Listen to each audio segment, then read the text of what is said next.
waiting to see if anybody's going to jump on.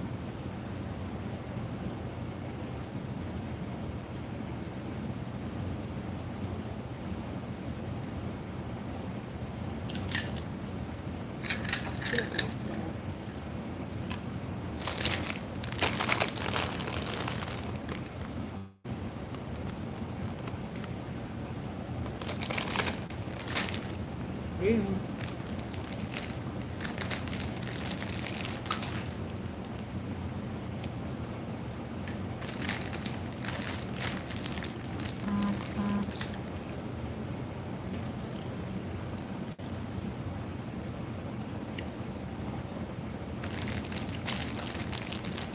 Greetings.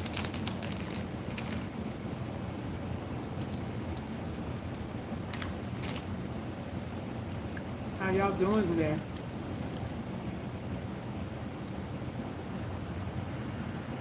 Is UGC in the house? Where my UGC girls at?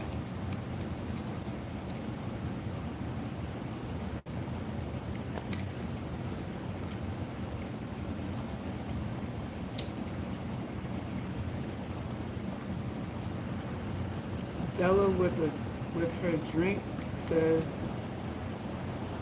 "You say I'm beautiful, I don't believe him." You shouldn't. All right, my girl Omega is in the house. Hey, Omega.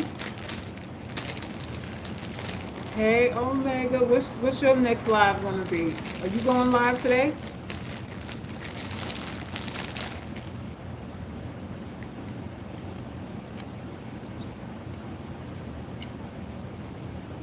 Oh, V's in the house.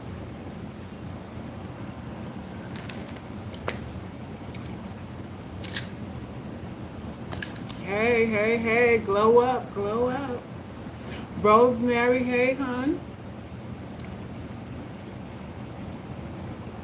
Welcome, welcome, welcome. Oh, you in South Africa? Oh, wow, 2 a.m. I'm so honored that you are losing sleep because of me. What an honor. What an honor. Yes, you did, Tiffany. Oh yes, I have to see your new do, Omega. Did you do the hair color thing too? Did you do the hair color too? Oh, I can't wait to see. I can't wait to see it.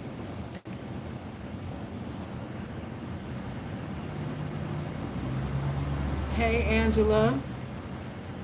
Oh, somebody's in here from Brussels. And it's 2 a.m. there too. Oh, y'all making me feel a little special. I'm internationally known. That's a good thing. So listen, y'all. This video is titled, "If He Says You're Beautiful, Don't Believe It." Don't believe it. I know some of y'all are like, oh Lord, here we go. South is with her toxic, ugly girls club nonsense. I'm just saying, don't believe it, don't believe it. Let me start the video off by introducing myself for anybody who's on this live for the first time. My name is Selkis. I'm an artist, an author, a poet, a relationship expert, not a level up coach, not a divesting from black men channel, none of that. I'm here as a healer and a medicine woman, in particular for black women, but women from all races. All races resonate with the message that I spoon feed us here. And I've devoted parts of myself to building up a coalition of women who call themselves ugly girls. Yes, I am the ambassador and the founder of the Ugly Girls Club, where we refuse to be defined by how we look. We are divestors from the pressures to conform to beauty norms, to ideals that don't fit us psychologically, biologically, DNA, atoms, and all of that stuff. What we can't be in our being, we're deciding it's okay not to be that. That's all we're doing. We're deciding to divest from beauty and chasing it. Because a lot of us are going to always be underneath the thumb of somebody else who says, who we decide gets to decide whether we're attractive or not anyway. There is no emotional independence where beauty is concerned. And y'all need to know that. There is no, I know some of you think there's power in it because you have some cum guzzlers, some OnlyFans who are making, I don't know, what are they making, 20,000 a month now, something like that. A lot of these girls are showing their little PayPal accounts and making $9, $10, $20,000 a month, tooting their butts for subscriptions. So it seems like, beauty is power. And the thing of it is with beauty is that as a standalone entity, it's nothing. It's not a thing until somebody observes you. And it's not a thing not only until someone observes you, but until someone acknowledges that they like what they see.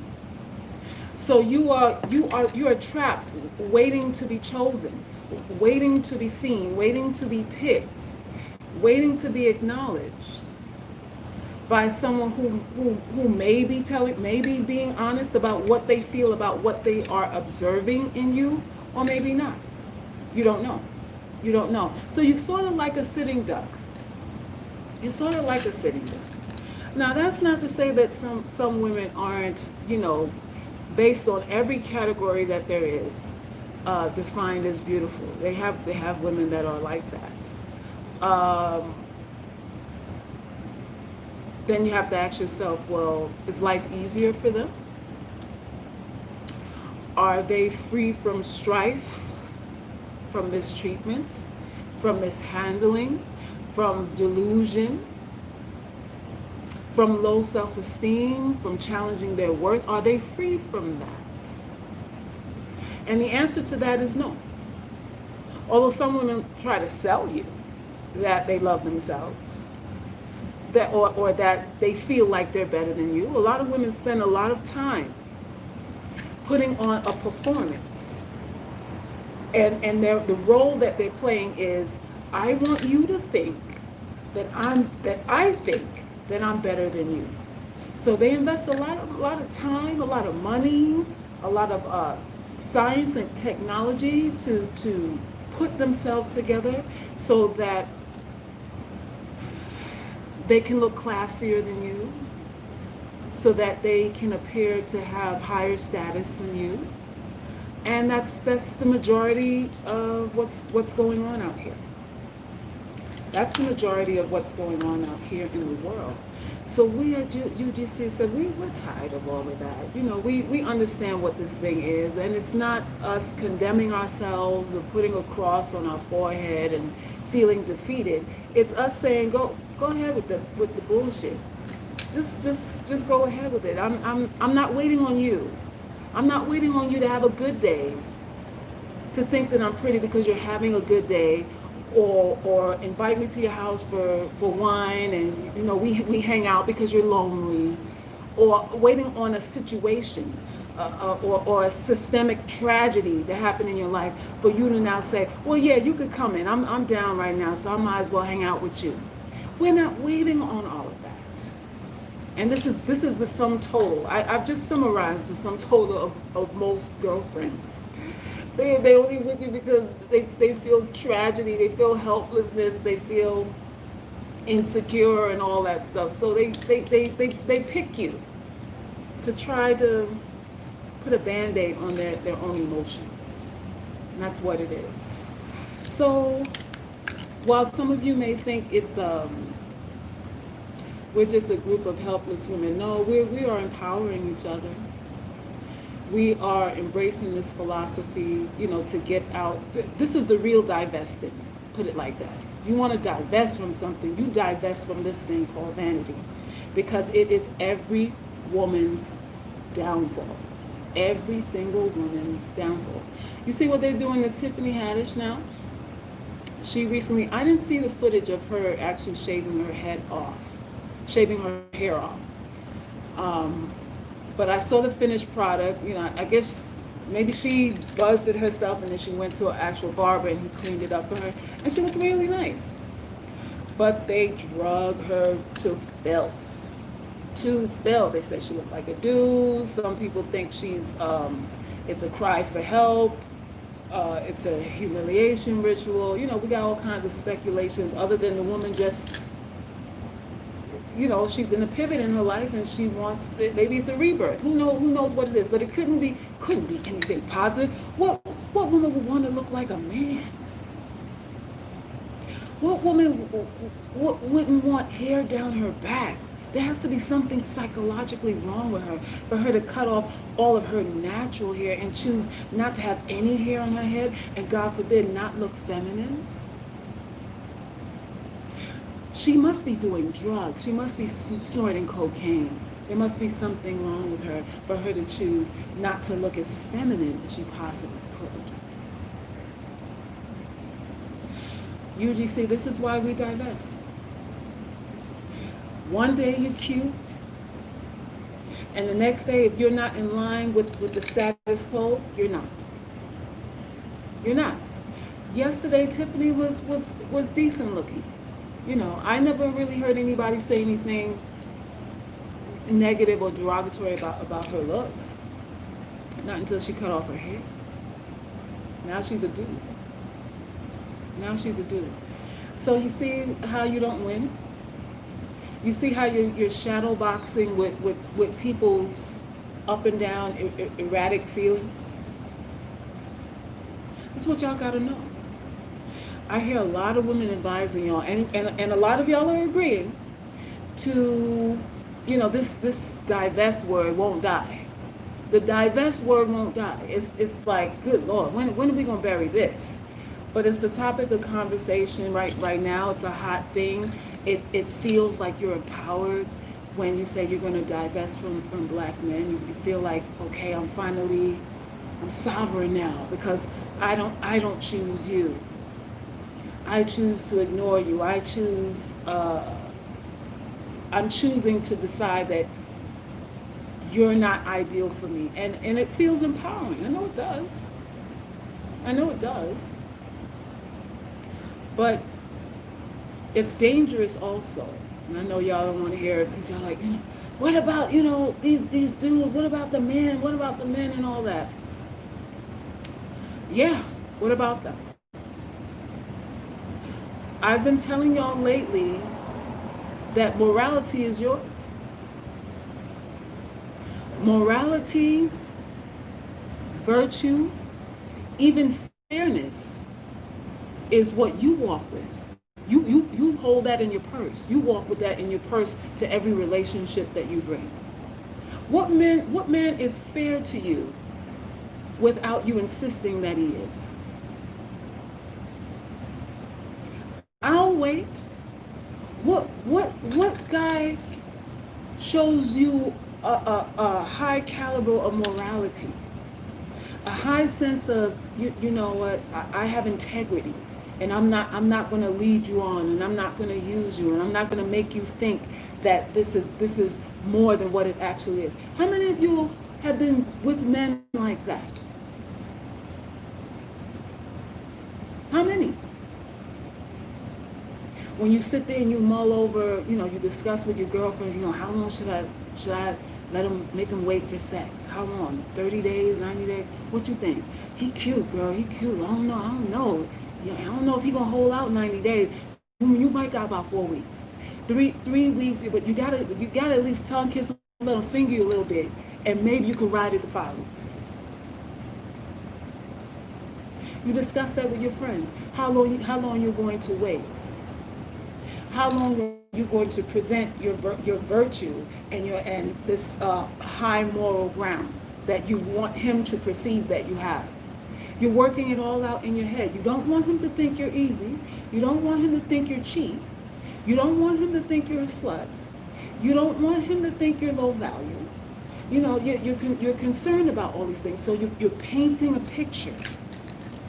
You're painting a picture because if you don't predetermine your actions or what you're going to do and how you're going to respond to things and let him lead the way, your Fruit of the Looms are going to be on the floor, kicked to the corner of the room the first night.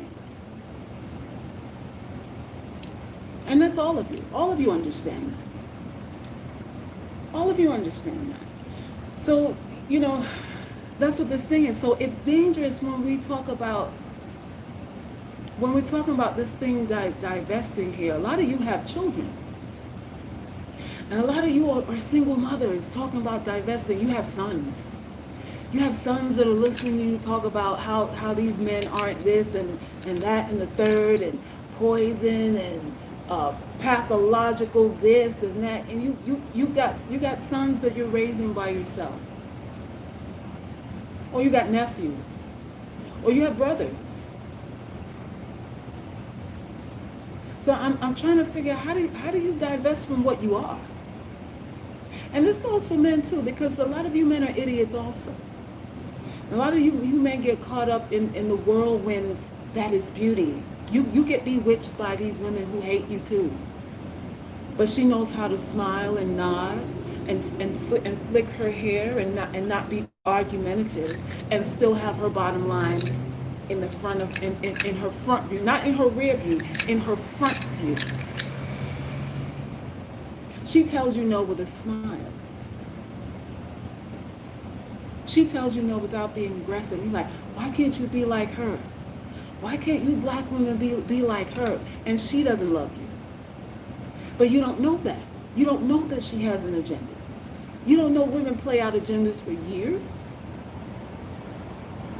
You get tired after 9 months. A guy loses steam after a year tops, and he's tired of pretending. You got a good year of pretense from a dude, and after that, he's exhausted. A woman could go years waiting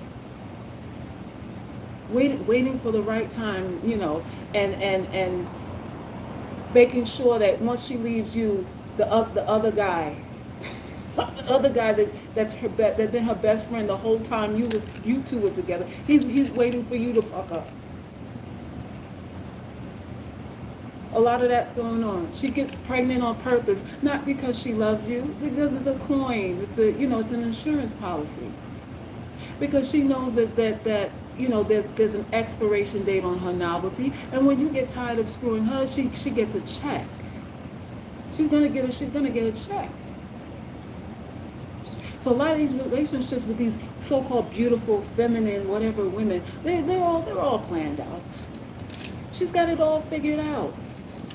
She knows she got a good five-year run with you, and after that it's downhill from there, and she's planning for that. She's planning for that. So, we have issues on both sides of the coin.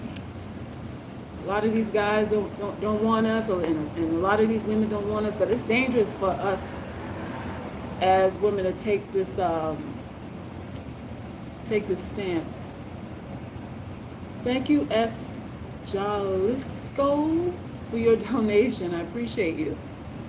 It's dangerous for us to take this stance. Maybe the word dangerous is not even it's not the right word. I think it's stupidity. You want to know why I think it's stupidity for you to divest? Because you're still emotionally vulnerable. The thing inside of you that needs to be accepted by men, that needs to be sexually attractive for men, that you need to be acknowledged by men, that thing is still there, whether you divest from black men or not. That insecurity within all of us, let's talk about that. Let's be real about that. That insecureness within us, the need to be defined through the eyes of men that we like. Because some of y'all like, I don't care what a man thinks, but you care what a man who you like think.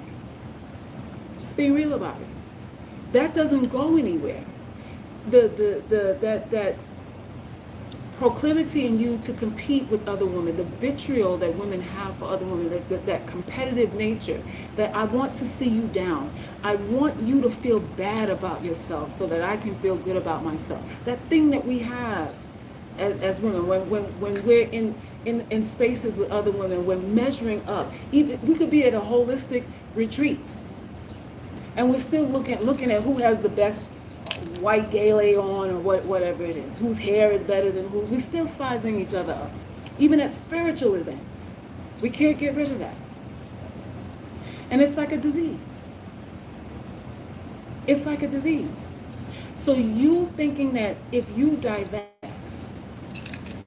our problem as black women is just black men. You thinking that the whole cure for how you feel about yourself is to simply turn your back on black men. That's false. That's not real therapy. That's not a real solution, because you carry your pathology with you. You might be leaving his behind, but your pathology is in your bags. It's in your suitcase, and you're packing that with you, and you're taking that to the next relationship. A lot of you agree with a lot of this nonsense that these women are saying right now, talking about the whole blame. The whole blame is on men. But it's like, you don't really believe it. You want to believe it because you don't want to seem not so savvy. You don't want to seem like a lush, a gullible woman who can't see the forest from the trees. You want to be sophisticated, and it's sophisticated now to say that I divest from black men. It's a sophisticated talk. It's high level introspection, high level thinking. But where is it taking us? Where is it taking us? I say, and I will continue to say, that it is vanity that puts the nail in our coffins. It's vanity. Because if we are honest, y'all, can we be honest? Every man who mistreated you, who didn't really like you, who you suspected, who you felt, the connection really wasn't there. Maybe the sex was good, but he just wasn't all there. We knew. We knew from the beginning that it was only a moment, it was only the flesh. But we pushed the issues because we wanted to convert him. We thought we would be able to convert him with our kindness or our vaginas. You thought you would be able to soothe the savage beast and turn the devil into an angel with all your sugary goodness. And then when it didn't pan out that way, then he's to blame? Then he's to blame? But you knew he didn't want you. Can we be real? Can we be honest for once in our lives? Every man that you've been with, you've had some sort of sense that something was off, but you decided you would press the issue. You decided that what you were feeling, what you were thinking, or maybe even what you were seeing could be fixed. Could be fixed with time, a little more kindness, maybe. Maybe if you look prettier, he would respect you more. Some of us think that. Maybe if you give him a baby, he would then value you. Then he'll see you. It'll be a us thing, and we'll be a family. If I give him a baby, so we settle, and we comply, knowing that it's failing, knowing that he's not right. The babies come. You conceive children while knowing that the relationship's not going to be forever. You have sex with him knowing he doesn't want you. Knowing it. So when we talk about, how brothers are at fault, I give you that. Yeah, I give you that. You know, some brothers are real mean. But we have to take responsibility for our gullibleness, our stupidity, our need to be fair, even at the cost of our lives, our livelihoods, our status, our money, and our bodies, whatever it is. You use your body as collateral damage. The average woman will do this. How many of you had sex with men before you were really ready? Before you really knew, before you were really comfortable with him? You were opening your knees. Why? Because it was important for you or for him to see you as a team player. It was important for him to see you as a nice, feminine woman. It was important for him to see your skills, your skill set. Because you're figuring, well, I'm not so cute, but I can fuck. I do know how to suck dick. I might as well do that.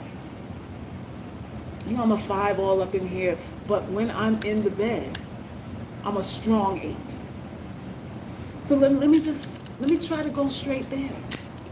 Let me try to go straight there and salvage this. Maybe he'll love me if he sees how good I am in bed. So you knew he didn't want you, and you decided to use your own vagina as collateral damage. And when it didn't pan out, oh, now men ain't shit. Now men ain't shit. Men are dogs. Men are this. They're dishonest. Men are dishonest. When we are dishonest with ourselves. When we are dishonest with ourselves.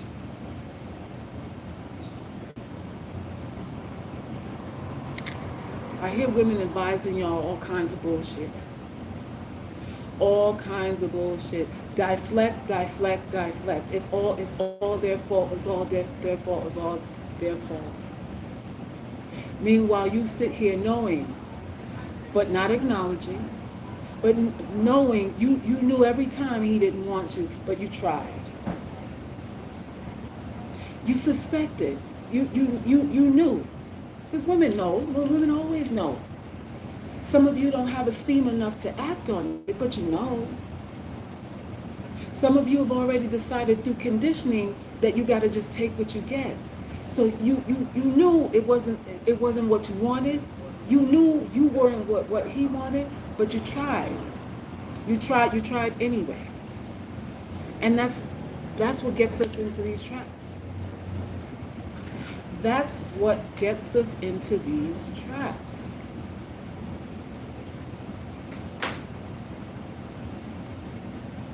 Ray said, I knew. How many of you knew? Type in I knew. How many of you knew? I want to know. How many of you knew? Type in I knew right now.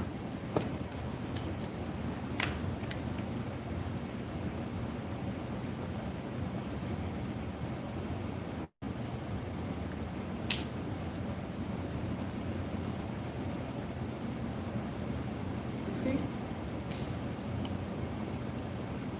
So the science behind all of that is that when we define ourselves through the eyes of men, we are no longer sovereign. We are no longer sovereign. We are no longer sovereign. How do we define ourselves through the eyes of men?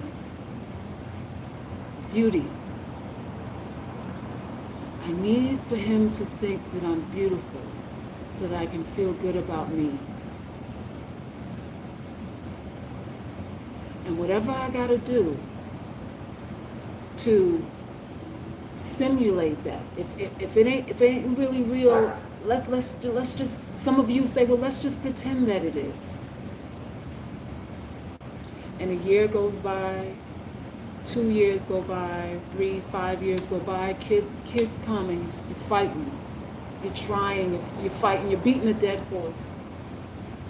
Only to turn around when he makes you a single mother that you knew you would probably be from the beginning. When he finally makes you the single mother that you suspected that you would end up being anyway. Now men ain't shit. A lot of you have had older women in your lives to try to warn you about things.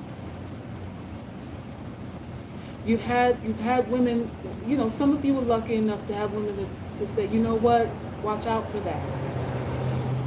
And you dismiss her because she's not as beautiful as you. You discredit what she's telling you because she's supposedly past her prime. So what could she know when no man wants to fuck her? What could a woman who no man wants to fuck tell me about men? That's what's going on here too. So when women try to pass the baton to y'all, a lot of women have told me, listen, it's a helpless cause. I don't even know, Selkis, you better than me. I don't even know why you do it. So we're judged by the way we look. We judge the wisdom that other women have to share by the way they look. We want men to judge us by the way we look, and hopefully they like what they see. A lot of times they don't. A lot of times they don't. But when he calls you beautiful, it's like, well, I don't think you mean it, but let's just, I'll go with it. Let's pretend. I'd rather pretend than have nothing. That's what we say. I'd rather pretend than have nothing. And you wind up feeling empty anyway. And you're the ones that are divestors now. Because you didn't listen to yourself. You used your vagina as a bargaining chip and you lost the game. Because I told y'all before, once he ejaculates in you, the novelty is over. So is the perception of your value. So is the need to prove his worth to you. All of those things go down the toilet. All of those things go down the toilet when you have sex with these men, especially too early. Why would you open your knees to someone who you suspect doesn't like you? And then talk about divesting later. That's the question you have to ask yourself. Because a lot of you continue to do that. You have sex with men because he said you're pretty. Oh, he says I'm pretty. No man has ever told me that before. So he must be honest. He must be in touch with his feelings. He must not be a womanizer or an opportunist if he thinks I'm pretty. Talk to me. Talk to me. You assume that. All of a sudden, because he says you're beautiful, now he has virtue. Now you perceive him as having virtue.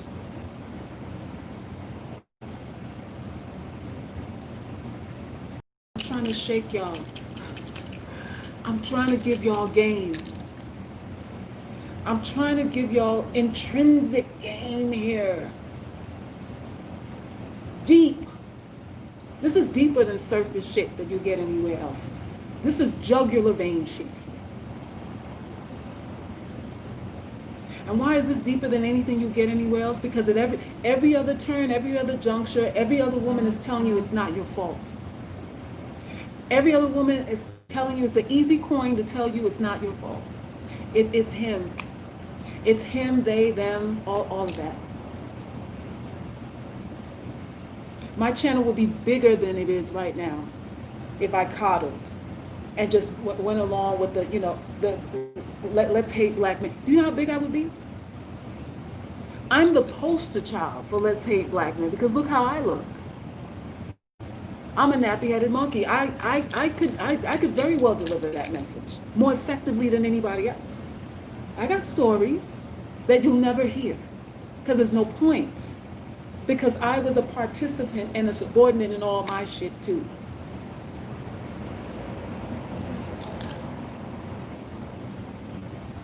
You have to be responsible for you. You have to be responsible for you. Is there such thing as a good man?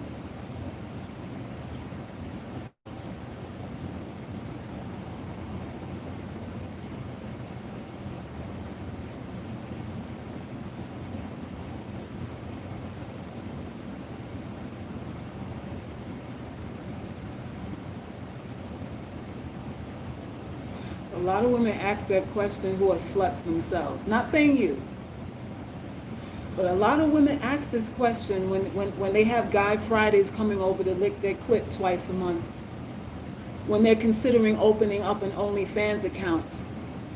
When they're fucking for their Boost Mobile bills and all that kind of stuff. Good man. Where are the good men, Socus?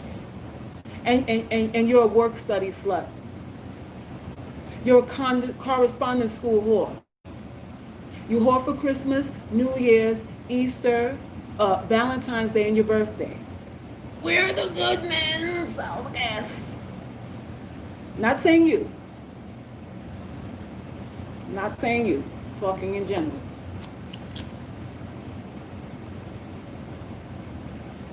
You negotiate with your vaginas. You use your friends as alibis. You do all kind of stuff. Are there any good men, Salkis? Men are as good as we are. If there aren't any good men, it's because there aren't any good women. Women hold the candle of morality and virtue. Men can't be whores without a woman's participation and agreement with it.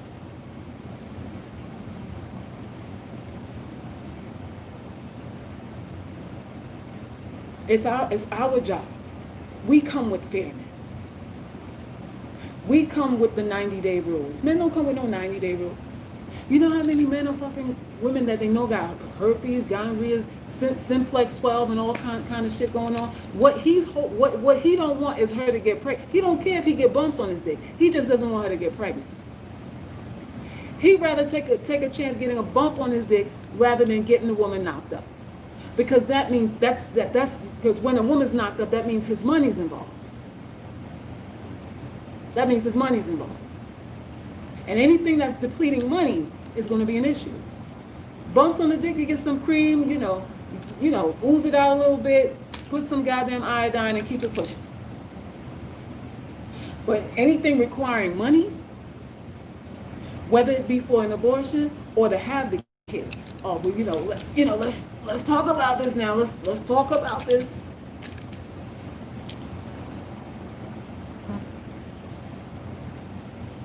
We need to have a discussion about this.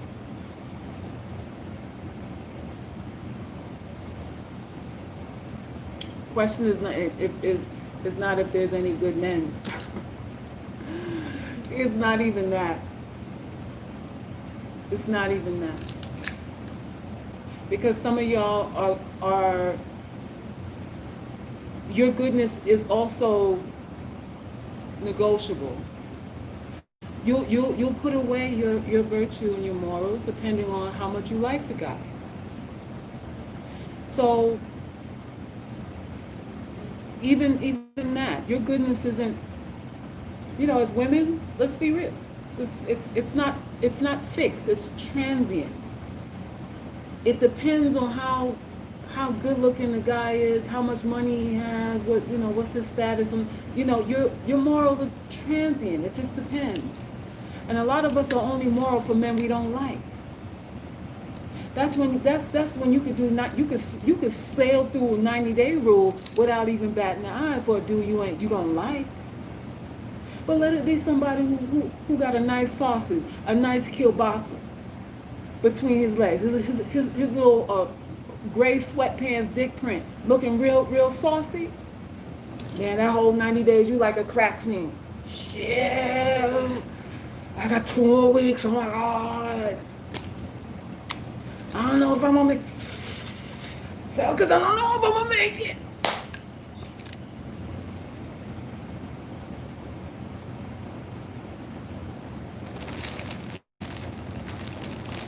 We front.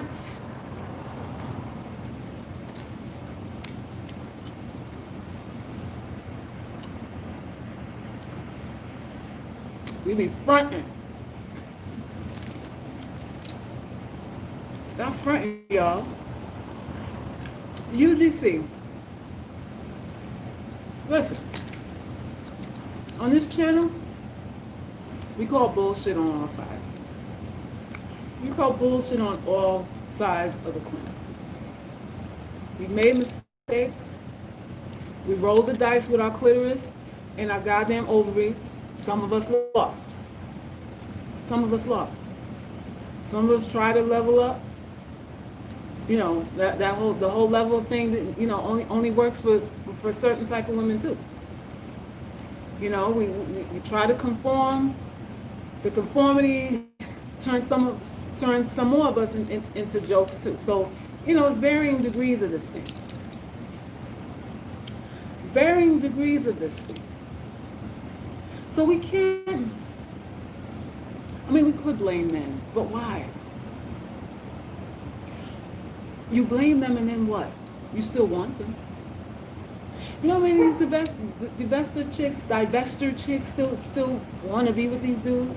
They just mad. They're just angry that ain't nobody checking. You divest and nobody even miss you.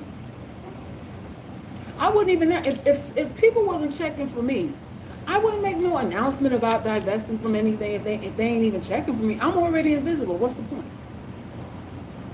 What point are you making if nobody sees you anyway? I don't get it. I don't get it. But the point of the noise is that they want to be seen. The point of all the the Charlie Brown teacher shit, now is because they want to be seen. Woohoo! I don't want you anymore. I hope you see that. So we can have an emotional sparring match with each other. So that we can have an emotional sparring match with each other. I tell you ladies, you can't shame men into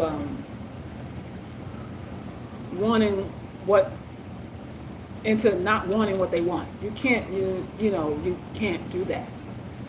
And some of y'all, your arguments about, leaving Blackistan, it's supposed to get people upset. Maybe it's supposed to make men anxious and afraid, or I don't know what, I really don't know. I really don't know. Maybe it's supposed to do that. But at the end of the day, people want what they want. And shaming tactics are not effective.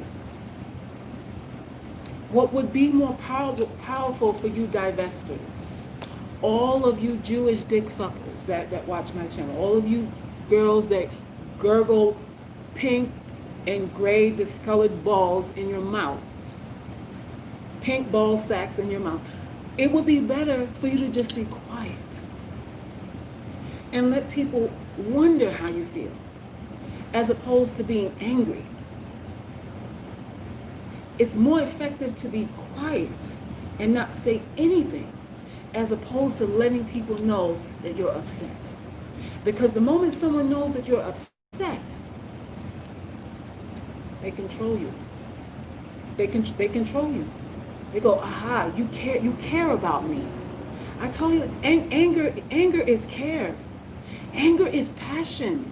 Y'all, have I not said this? UGC, have I not said this before? Anger is passion.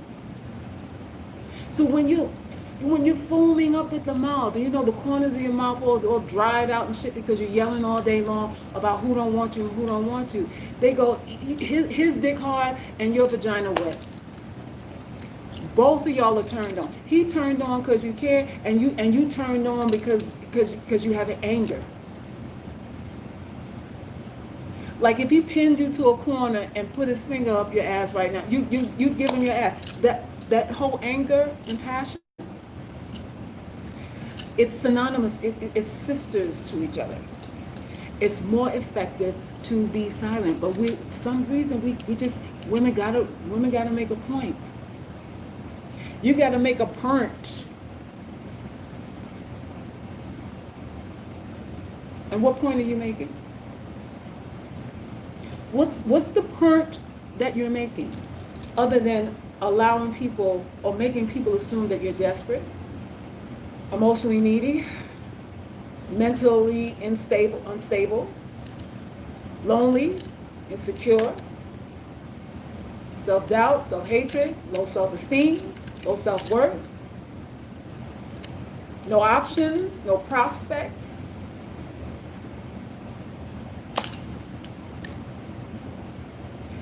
That's all you get. That's all you get. UGC, I'm trying to get us to level up in a different kind of way that doesn't require you to look like a 10, but that will allow you to sleep real peaceful at night. But that will allow you when you're interacting with people, you're not feeling. You don't automatically go to the space of I feel diminished around this person. And that's a lot of our problems. It's a lot of our problems. Nia says it's fun to troll black men. They troll us. I guess maybe that's what it is. Is that what it is? Y'all just find fun, tit for tat. Sort of a game.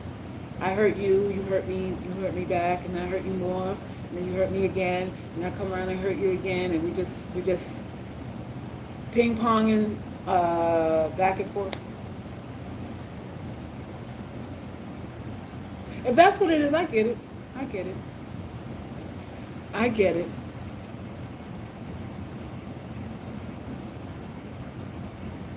They're going to be upset by the ugly girl title.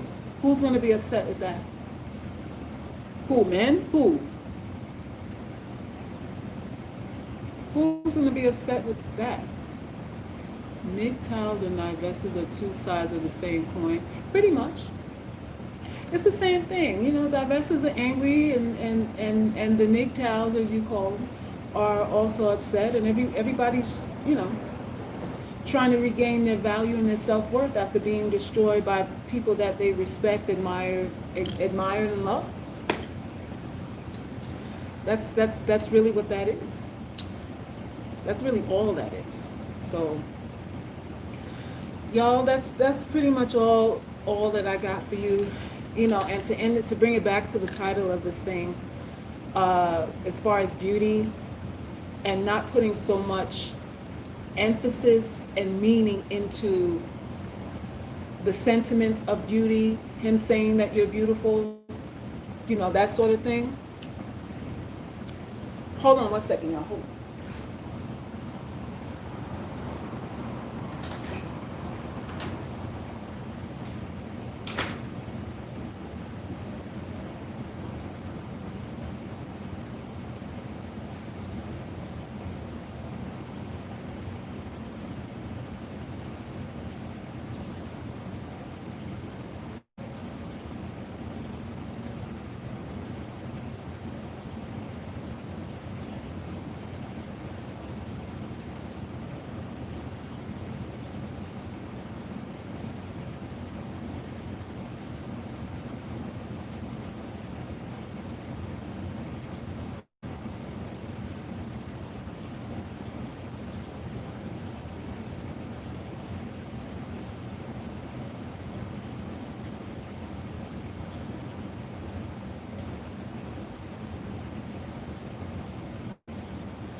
Okay, y'all, I gotta go.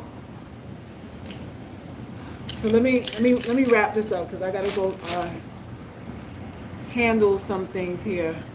So who's that, Kareem? Oh, thank you, Kareem, for the donation.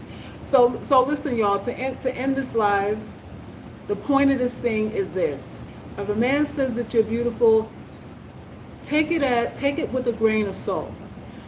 Don't decide if the relationship should move forward because he's telling you he likes the way that you look. Liking the way that you look doesn't mean anything. Liking the way you look doesn't mean anything beyond, you know what, I think I would like to have sex with you. I really feel you if you translate it as that, when he says you're beautiful, as him as code for I would like to have sex with you, it brings it to a less woo woo space. You know, it brings it to that. Hill says the painting is beautiful. Yes, yes, yes. Y'all gotta get some pieces. Y'all gotta get some pieces. These are paintings that I have on my I have it on my website. I loveherart.com. Can y'all see that? Yes, so you can get original art pieces and beautiful prints. And my art site, iloveherart.com. So go there. I had a guy say, have a beautiful way about me and still ghosted me. He said you had a beautiful way about you. Now, when you pick that apart, what does that even mean? You have a beautiful way about you? What does that's so vague. That is so vague. Thank you, Noir. The sassy young lady with the purse and the heels. Oh, my baby's back here, yes. Yes, this is another piece. Ain't they cute? Little throwback pieces.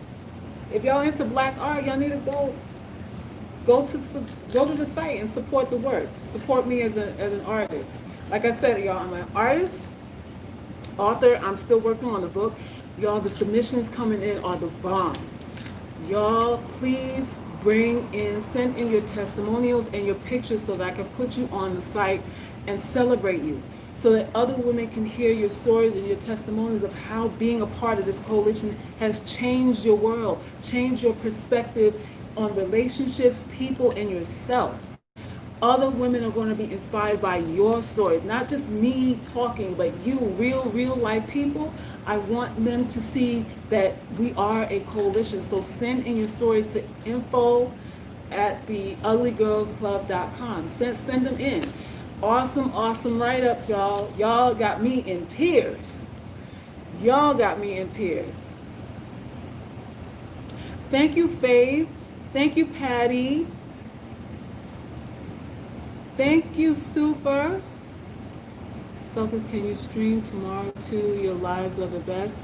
I'll see what I can do. I just wanted to jump on here. Honestly, I wanted to jump on here and do this after reading a post from a young, a young lady who's, I don't know if she's a life coach. I don't know what I think she is. She has a lot of followers, and I saw a lot of women who frequent my channel and my content co-signing on what she said about divesting from black men, black boys, and all of that. And I'm like, well, where are we going with this? Where are we going with this? You're letting a woman who has no, it doesn't appear that she has any kids, a husband, anything, tell you got to turn your back on your seeds and on men altogether. Y'all got to be careful. Y'all got to be careful. I know that solution sounds easy and it sounds like great payback, but the same things that you accuse black men of being, do y'all understand that people who are above both of us, economically, status, wealth, all that stuff, say the same thing about us all? They say the same thing. All the, a lot of you women who divest sound like Klansmen.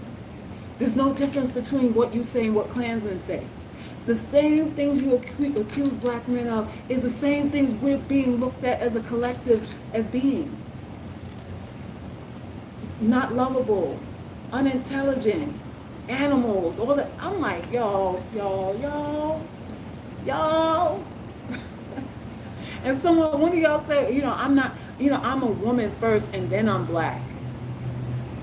I think that's what she said. I'm not a black woman first. I'm a woman first, and then something else, and then I'm black. Really? Really?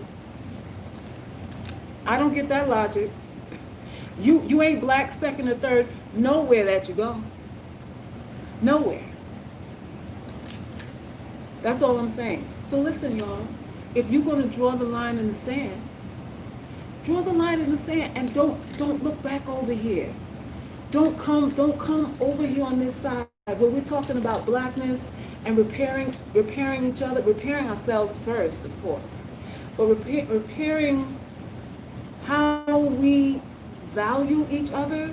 If that ain't what you want to do, then don't look. You're gonna be like Lot's wife who turned into a pillar of fucking salt. Y'all turning into pillars of salt. You don't turn back. When you're moving forward, when you say I'm done back here, you don't look back.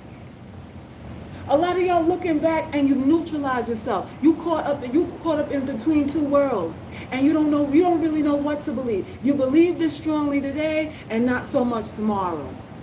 You convicted today, but if a dude smile at you tomorrow, you have to rethink your position.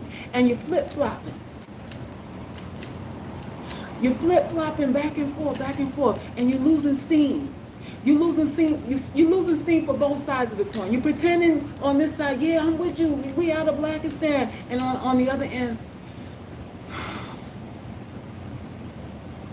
I just want somebody to love me. I just want to be loved. Losing steam.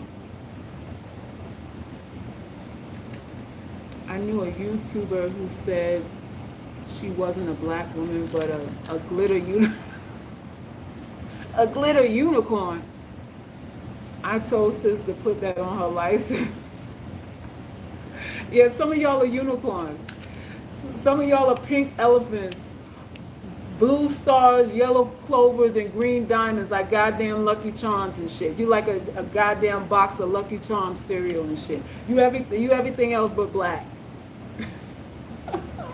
Everything else but black. I'm pink. I'm fuchsia. I'm magenta. I'm coral. Sage. But I'm not black. What are we doing?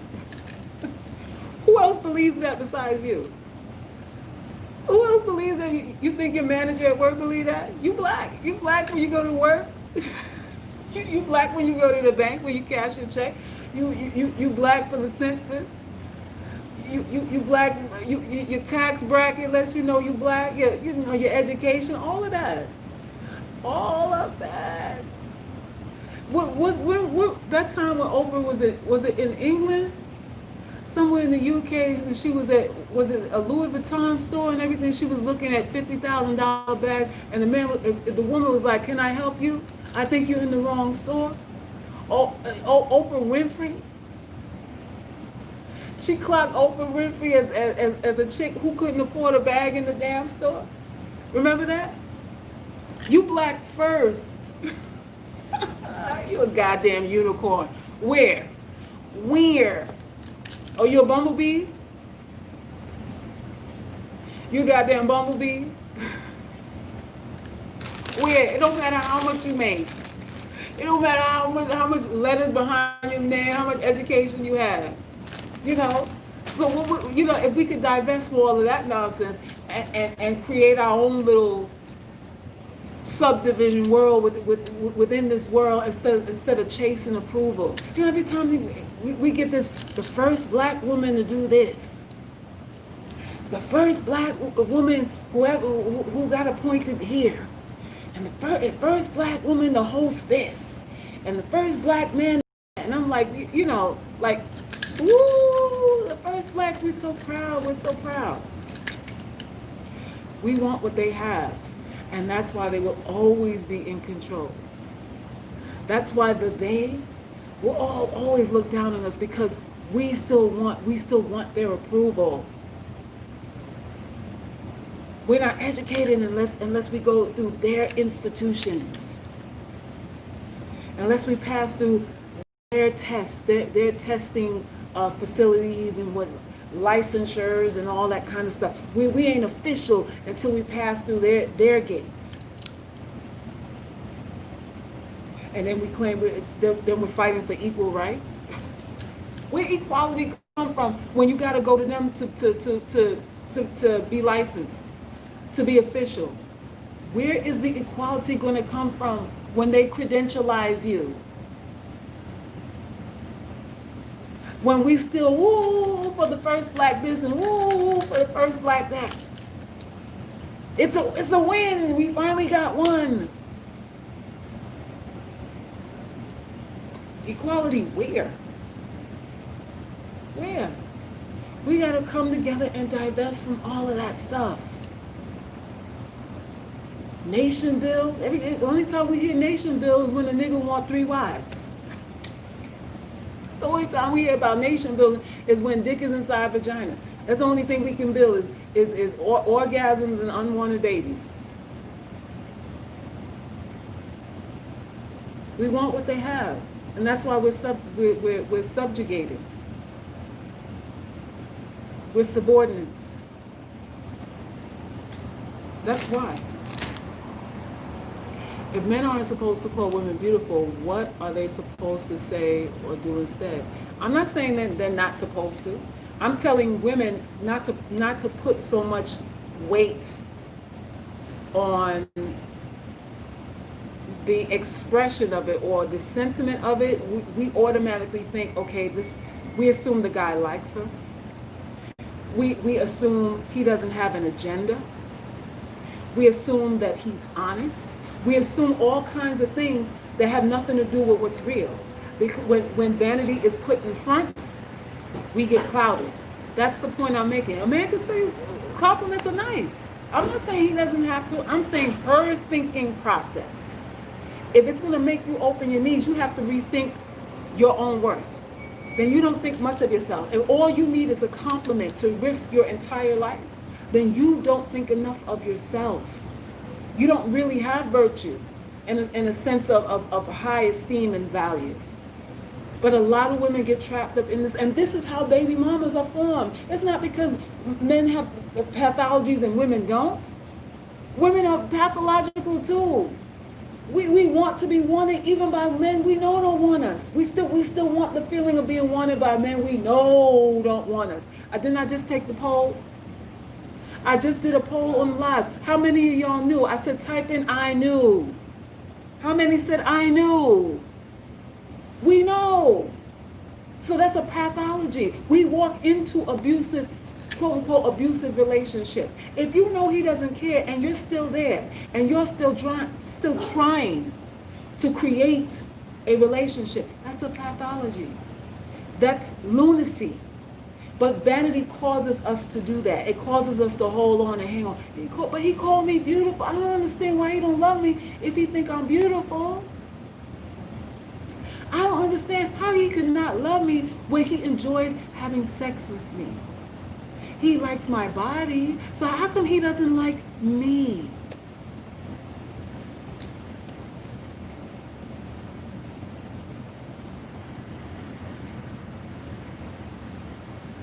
That's what we do. That's what we do.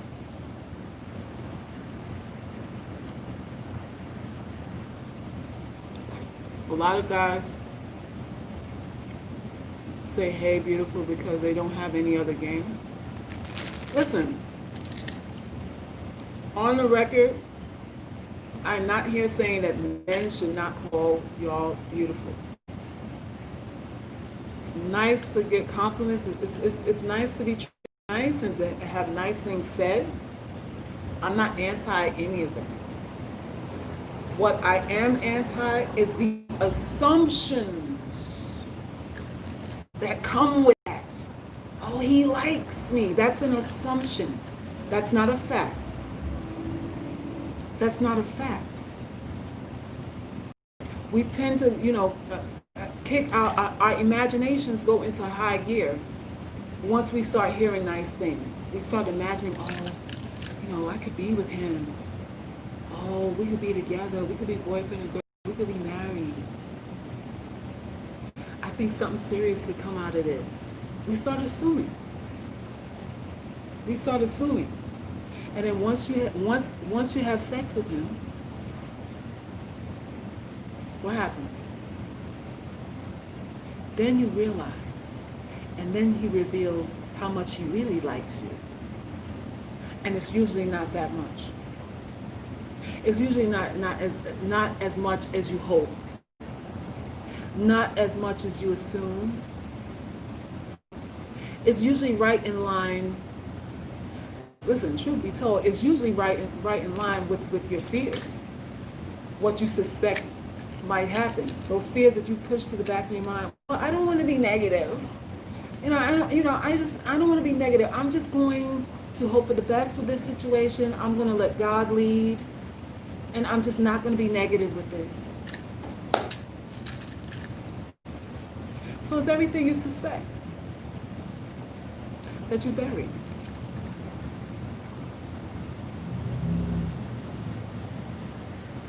Basically, you can't truly like these men.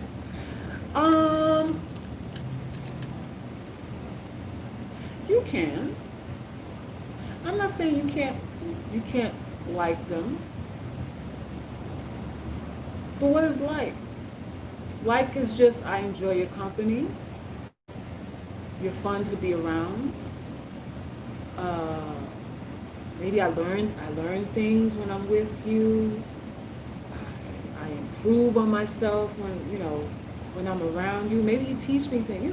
Some guys are smart, actually smart, and they can teach you something. So you enjoy the person. Liking them is fine.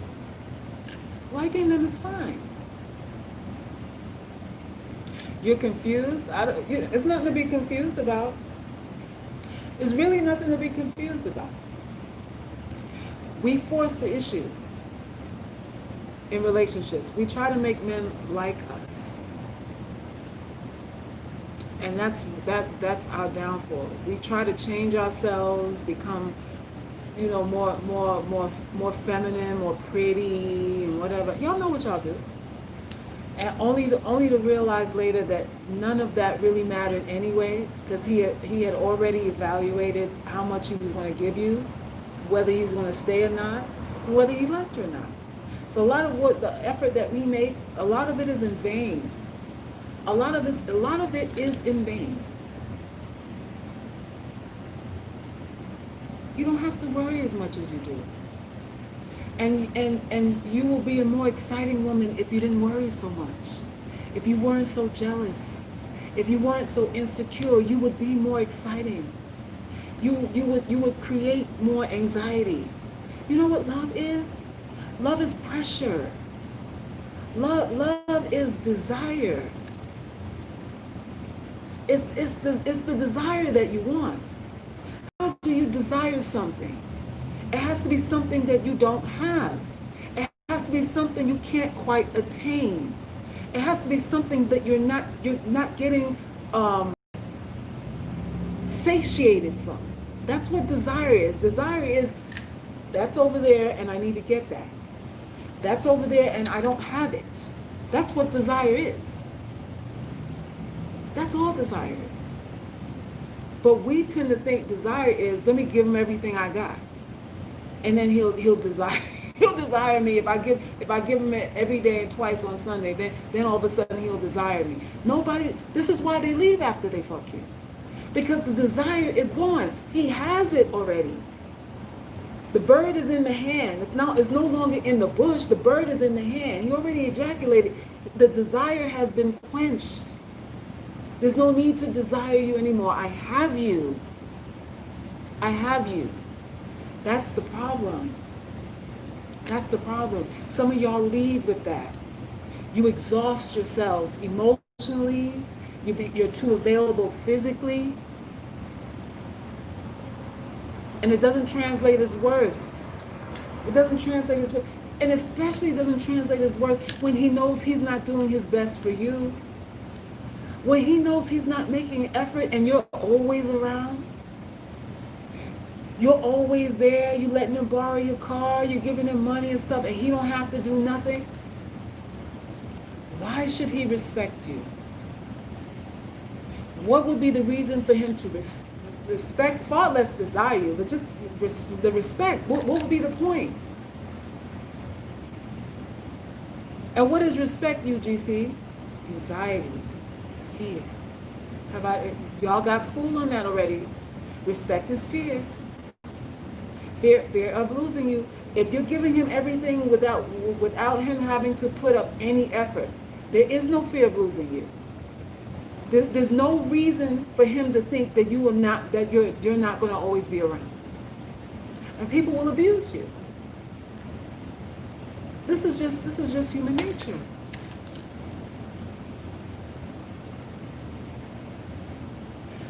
Y'all, take this black pill. Take this black pill and choke on it. Choke on the shit. Stop playing around with your life.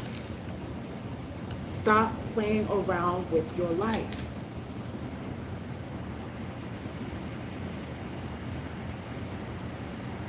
So women doing this for the wrong men, basically. Doing what for the wrong men? Doing what? The group that, the black singles group, there was a girl who did a post today. I'm going to end with this. The girl put a post up, why am I still single? And, people chimed in and said, well, you're beautiful, and I don't understand why you're single, because you're so beautiful. And, to me, you're pretty and you could get any guy you want. I don't know why you're single. You're pretty to me, and you're pretty, and you're pretty, and you're pretty, and you're pretty. I'm like,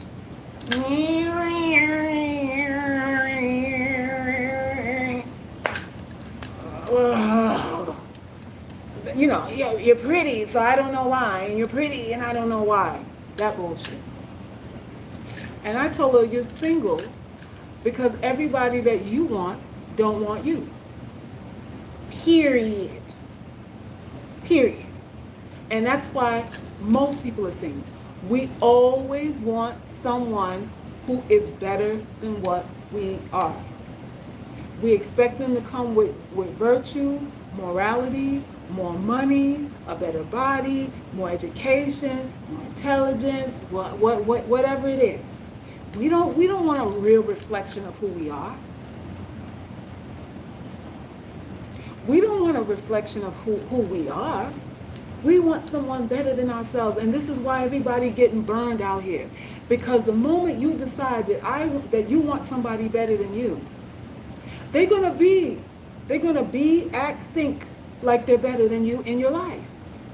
And this is how people get hurt. If you're thinking that he's better than you, and he knows that too, how's he gonna treat you? Where's the fairness gonna come from? What is the incentive for him to even have an inclination of, we're equal? There is no equal. I'm over you. I'm your overlord. You got to do as I say because I'm smarter than you. I got more money than you. I'm more intelligent than you. I got more degrees. What more status? I'm better. I'm in better shape. I got a better car. Better pedigree, parents. I got culture and you don't. drag me in there. The girl thanked me, actually. And then other people were saying something similar to what I said. I'm like, people can't be original to say they fucking right. I'm like, Lord, it took me to tell the truth. Then everyone was like, well, it's because, you want what you can't have, or people like you, but you don't like them. That the whole conversation shift from, well, you're pretty and I don't know, and you're pretty and I don't know. So, you passing up people who really want you. After I said what I said, and then people started being honest. I'm like, you pretty and this woman is dead. What does that mean? Bye, Atlanta. I'm right behind you anyway. So it is what it is. You are single because you don't like who's attracted to you. You don't like, or the people that you're attracted to don't like you. That is it in a nutshell. Let's simplify this thing and demystify this thing. We got to demystify this thing. That's really all it is. That's really all it is. Where's the Black Singles group on your website? No, it's not on my website. I don't. Oh, that's not my thing. It's a Facebook group. Just type in a Black Singles and it should come up. It should come up. There's a lot of thirst trapping going on in there. It's a lot of there was another post where the woman was like, do men want to get married anymore? And most of the men were like, no, I'm only in the common law, or no, because of the government or whatever take half your money. And most of the men was like, no. Most of the dudes like basically hell no. And I typed in, I said, the answer to this post lets y'all women know that you should not be having sex before marriage. Hello. If you needed proof to keep your legs closed, the responses that y'all got from these men should let you know to keep your damn legs closed. Do you think they listen? Because we got something to prove. Women got something to prove. They got to prove they're beautiful. You gotta let them see your butt. You gotta let them see your booty hole, your little shit hole. You gotta let them see all of that. See me, love me, worship me, and he worships you for the hour. You're the only one he wants for the hour, or two. Some of y'all might get 5 minutes. The average getting about two to 5 minutes. That's about it. But that's a whole nother lie right there. All right, so Dan, what's up with the title? I really mean it when I say you're beautiful. You gotta rewatch the live. Who's that? Paulos? You gotta rewatch the live. This is not a diss to brothers.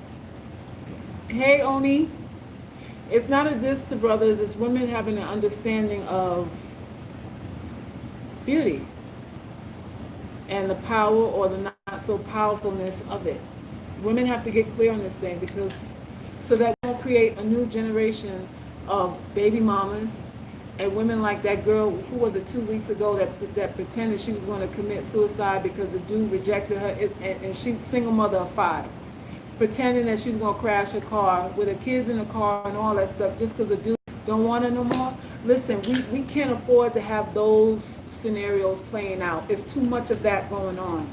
And it's not because so much that men are poison, like women are trying to indoctrinate y'all. They're trying to pass over the buck and the responsibility to these men. You open your legs too. And 99% of the time, the dude don't want you when you open your legs. But you're trying to convert him with your vagina. And that is the problem. You can't convert no dude with your vagina. Because once he spits inside of it, once he hocks and spits inside your cervix, it is over. Mission accomplished. And that's how you got to look at this thing. That's how you got to look at this thing. So we can stop getting caught up. So that we can stop getting caught up. A man thinking you're beautiful don't pay no bills. Unless you're on OnlyFans. You know, there's that part. Unless you're on OnlyFans. But it's a short shelf life with all of that. It's a short shelf life with exploiting yourself. And goddamn, what's her name? The one that Kanye used to be with, she realizes it's short. How many tickets she gonna sell? You know, she's selling tickets anywhere. If she opened an OnlyFans account right now, Amber Rose, how much money she gonna pull? I hear China, Black China struggling to get some subscriptions on OnlyFans too. It's a shelf life on this thing. You're admired today and trash tomorrow. Trash.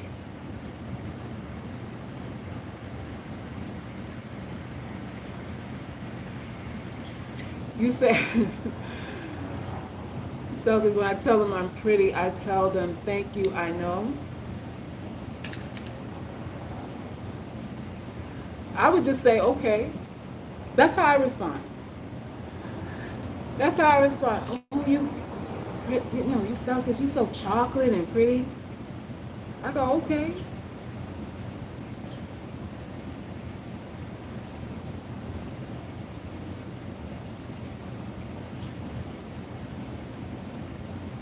It's like no way to go with that. Where do you go with that? Because you don't sound conceited. You're not really rude. It's neutral. Just say okay. Just say okay. Please, UGC. Just say okay.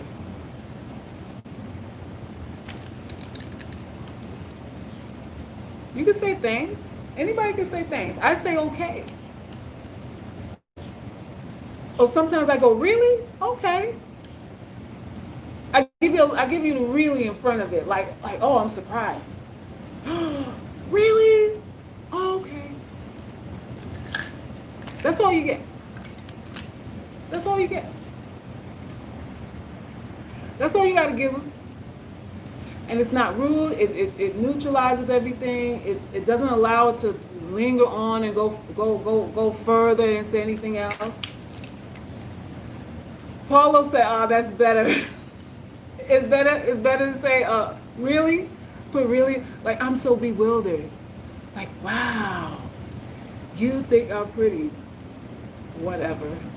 Y'all be bullshitting so much.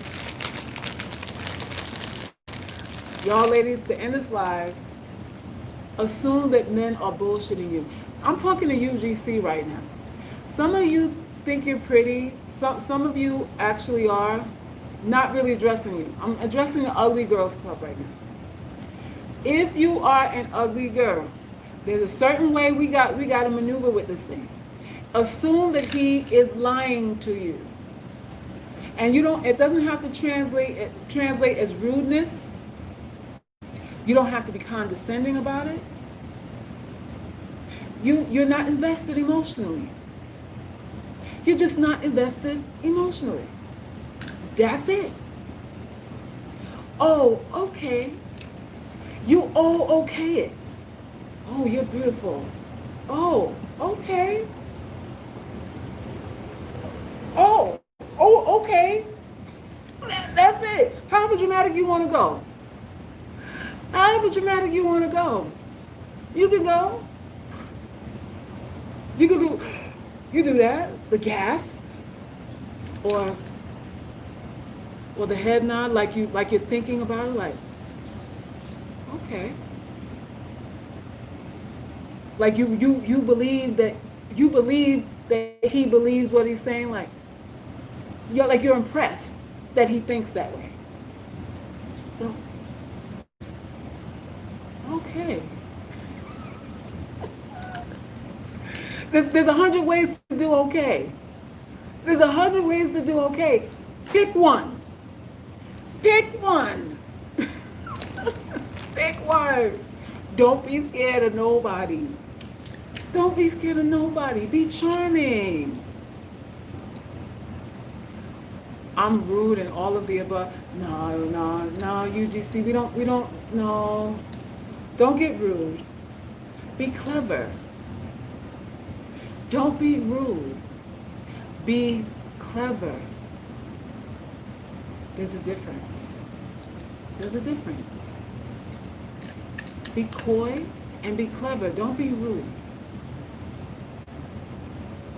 Don't be rude. What would you say if he asks, oh, you don't believe you're pretty? I would say, well, what brought that conclusion on? What makes you think that? And let him explain where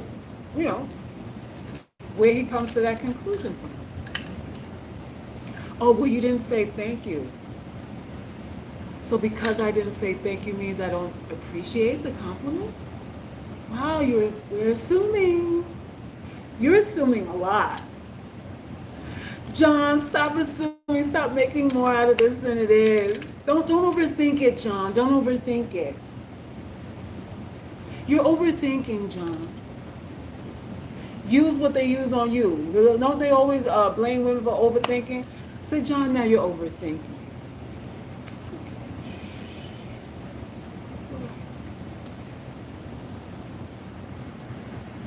okay. Honestly, if I didn't hear you talk, I wouldn't be as attracted to you, but your personality makes you more beautiful. Here we go. Here we go. So Paulos is an example of, he's trying to assert authority.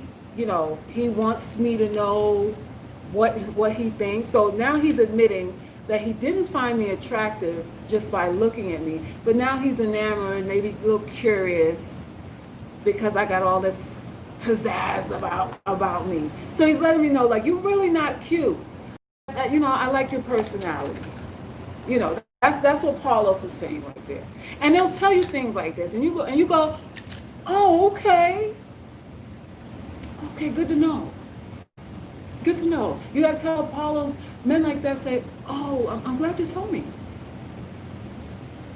I'm glad you told me. I'm glad you let me know that. I'm glad you were so honest.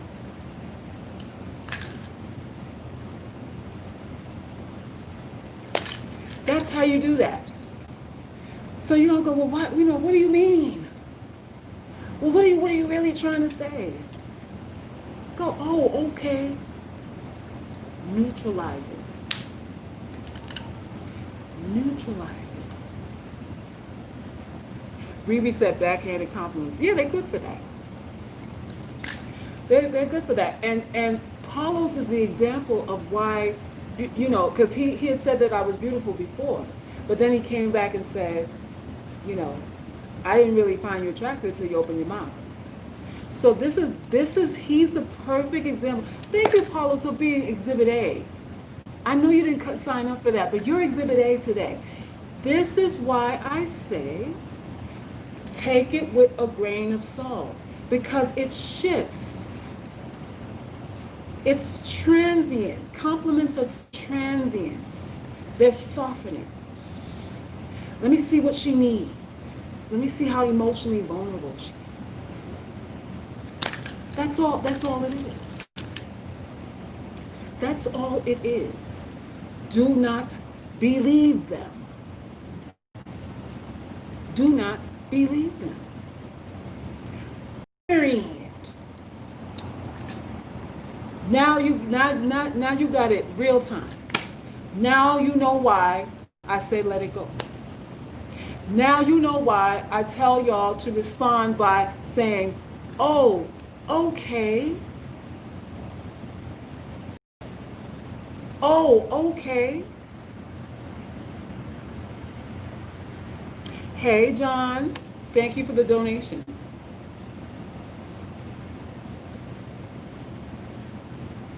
Who's so mean? Ain't nobody mean. I'm glad we had this exchange, Paulos, because the women needed to see that.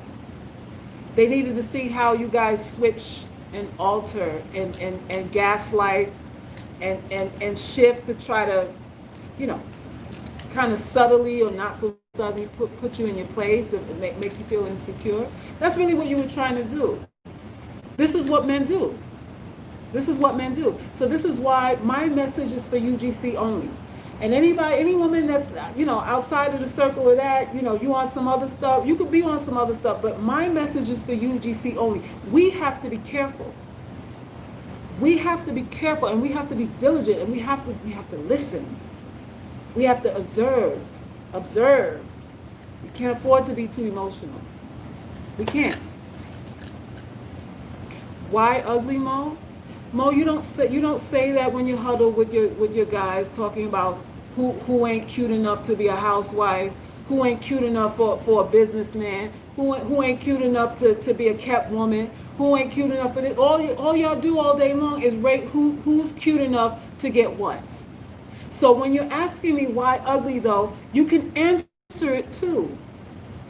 You can actually answer it. You know why. That's all. We don't gotta pretend. We don't gotta pretend. We're not looking for. We don't need to be coddled over here. You know, I'm not trying to convince nobody or nothing. It's not even. I don't have time for it. I'm trying to save women out here. I'm trying to save women out here. Oh, so you're a girl. Well, I apologize. The same thing goes. The same thing goes. Go to the site, theuglygirlsclub.com. Read the manifesto, and you'll know. Read the stories. Read the ugly girl stories, and then you'll know. If you really want to know, go to the site, become a member, and then you'll know. And that's that.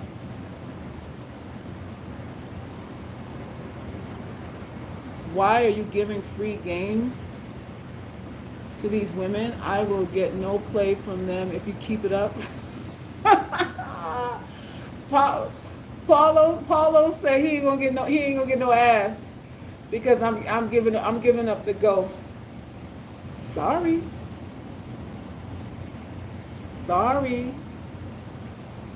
Yes, get the likes up before I go. Y'all help out the channel. It don't cost nothing for you to give me a thumbs up. I am changing lives out here. I am giving you tools that you can actually apply in your life. Not fluff.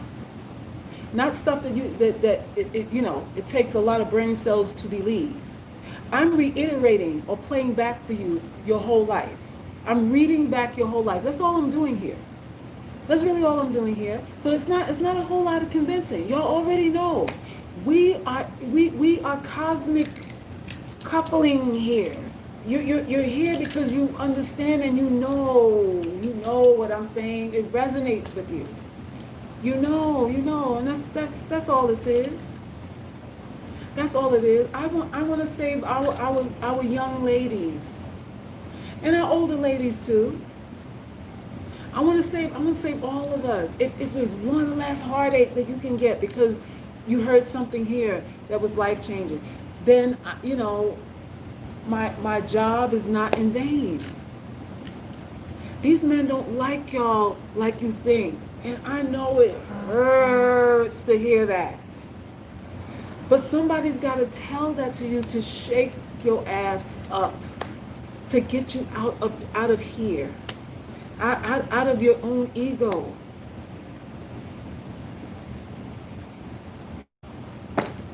Somebody got to do it. People are bullshitters. Men are bullshitters. If you're ugly, they all bullshit. Listen, if you're an ugly woman, all the men are bullshitting you. You may got one. And the one that ain't bullshitting you is the one you don't want. Hamburger. The one dude that ain't bullshitting you is the one you don't even want. So there's that too.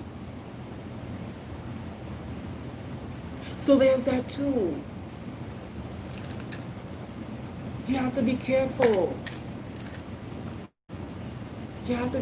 Listen, graduate from this school called life already.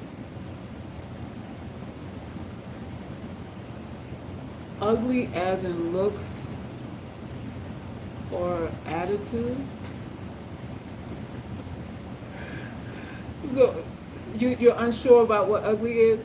Women rate other women all day long, and they want some scientific definition of ugly when they come here. You rate yourself in the mirror and everybody else that you know all day long. You know who's ugly, and you know what's ugly. You know what's ugly to you. Like, you know what? Now is, well, what do you mean?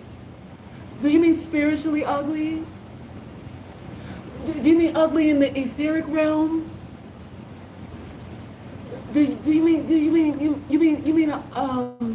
an ugly personality? No, I mean ugly. I mean unattractive. Unattractive. Well, so it's according to what standard? Yours. Well, but whose standard, Salkis? Yours and all your friends. Yours and all your friends. Let's simplify this. Simplify this thing. Ugly is subjective because beauty is subjective. Good for you. Good for you. Is that why you're versing me on what's ugly? If it's all subjective, then why ask the question? Then there'd be no need for a definition, right? If you really believe that. We don't got to play that game. We don't have to play that game. We know. Ugly girls know. Don't we know?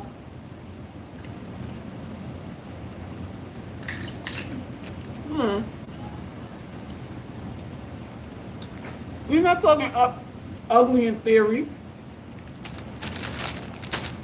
We're not talking ugly in theory. It is what it is. It's all right, though.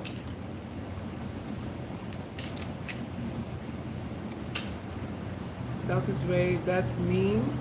No, it's real. It's real. And if you adopt it, it will save you a lot of time, energy, and vaginal slime. You won't have so much work with your vagina if you just adopt this. Because then you'll understand that you'll understand and accept that most men that are coming on to you don't really want you. So then you become more relaxed and less anxious to see something through or to make something happen. You'll let stuff go by. You'll so-called miss opportunities and don't feel like you missed them. You'll actually be saving yourself.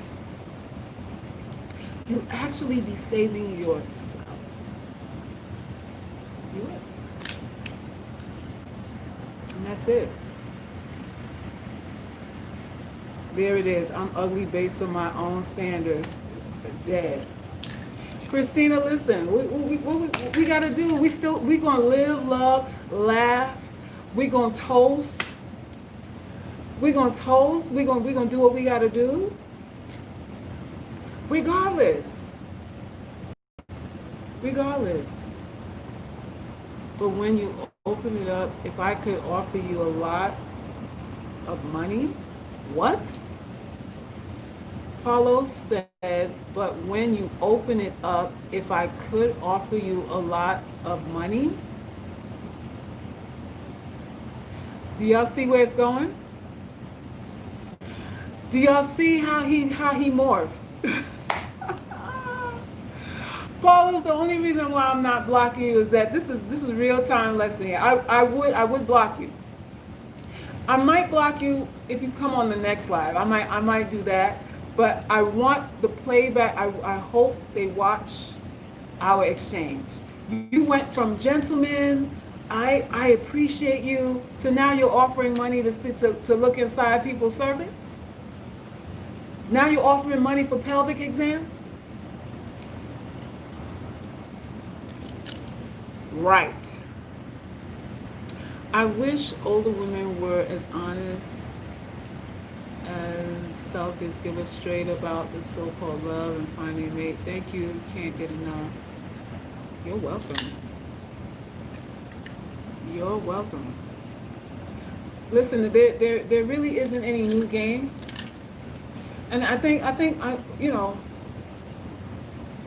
if I had to impart any kind of wisdom in any of you young, quote unquote, young ladies, is this. Number one, you're going to get old. You're gonna get older. You're gonna get old, hit the wall, whatever you want to call it. So this thing called age, relax your judgment on all of that, because if you live long enough, you're going to get old. And the older women that advise you on things, it's not that they are irrelevant or disconnected in any way. They got their heart broken just like you. So just take the wisdom. It's not a competition. Y'all be competing with wisdom. Oh well, I'm bad. I'm badder than that. No, you're not.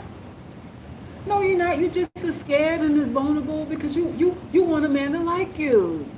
You want a man to think you're beautiful. You want a man to be sexually attracted to you. So you're just as imprisoned as any other kind of woman. No matter how old she is or what she looks like. You're in the same boat. You're in the same boat. So, listen, it's okay. It's okay. I don't get up in the morning like, okay, I'm not 22 anymore. I don't worry about that. I don't worry about that. I work out. I eat right. When I go out in the street, people see me. People see me and they don't see me, but I'm seen. I'm seen. I'm not. My thing is not age. Age is coming for everybody. The best thing you could do is take care of yourself. Just take care of the temple that is you. I told y'all, beauty has to be health. Beauty has to be health. Y'all, come on now. The ageism is something I don't get, because if it's something that you're going to experience, how can you shame somebody for something you're going to reach? For something that's going to touch you too. You have no Peter Pan juice, no Jesus juice like what Michael Jackson was giving them kids. You ain't got no juice to turn that around. It's coming. It's coming. Some of y'all fight it so bad you'll go under the knife and have these doctors making your face look like goddamn gelflings from the Dark Crystal. That's what they turn you into fucking elves. You're fucking gnomes and shit. Everybody got the same nose, the same cheekbone, the same cleft chin, and all that kind of stuff. You look like fucking elves. That's what they turn you into. To fight Father Time? What for? Eat your juices and berries and drink your water and laugh.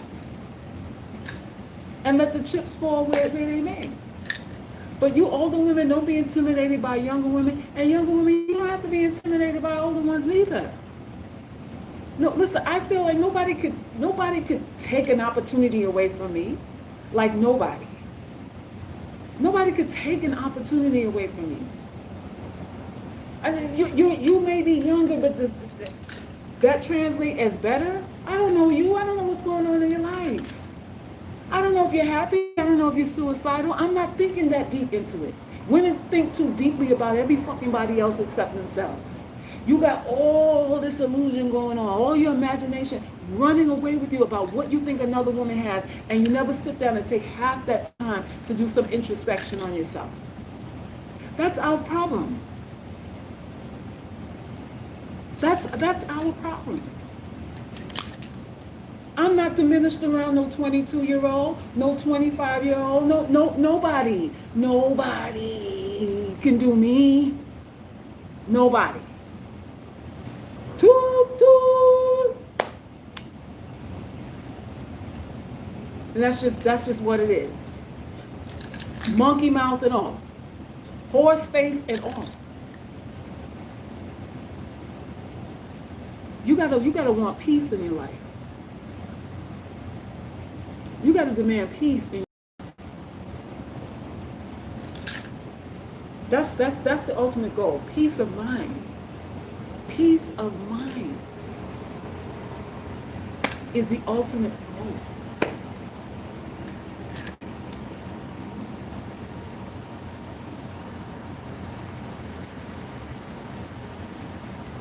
I was having trouble deciding if I want surgery. I have a mole on my face and would need it surgically removed, but I feel uneasy.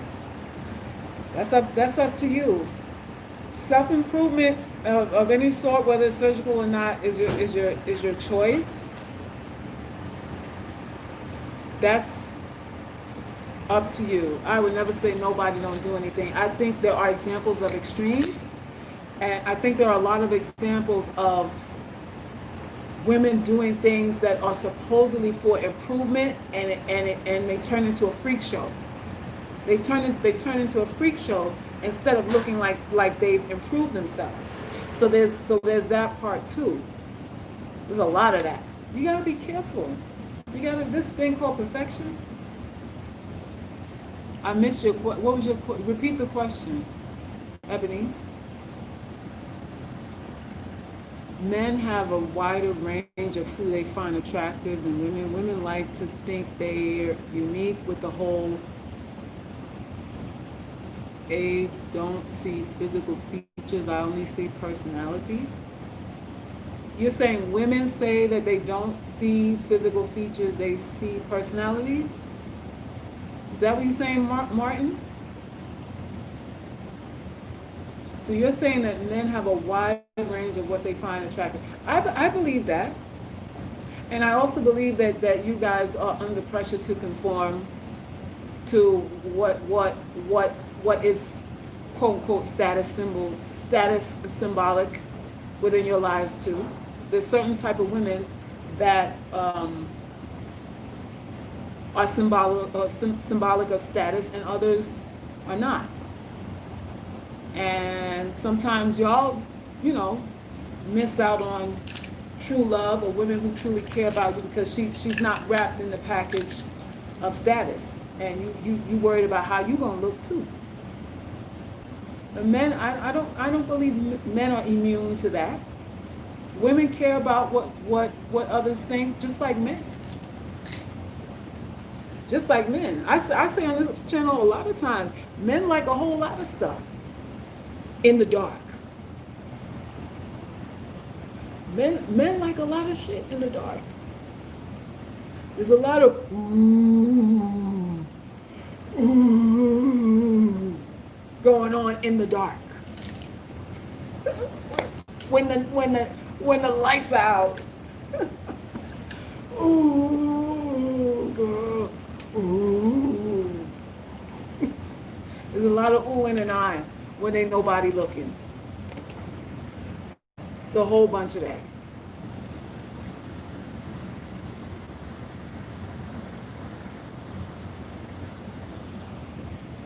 There's dusty trolls on this live.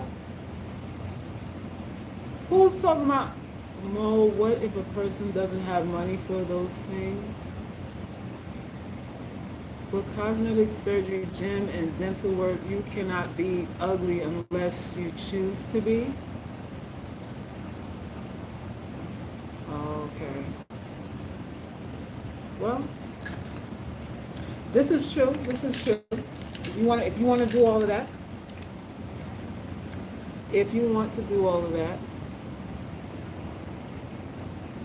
I super chatted you. If a man is noticeably shy, how do I embolden him to get at me? Also, if he is shy, is he even man enough to even worry about?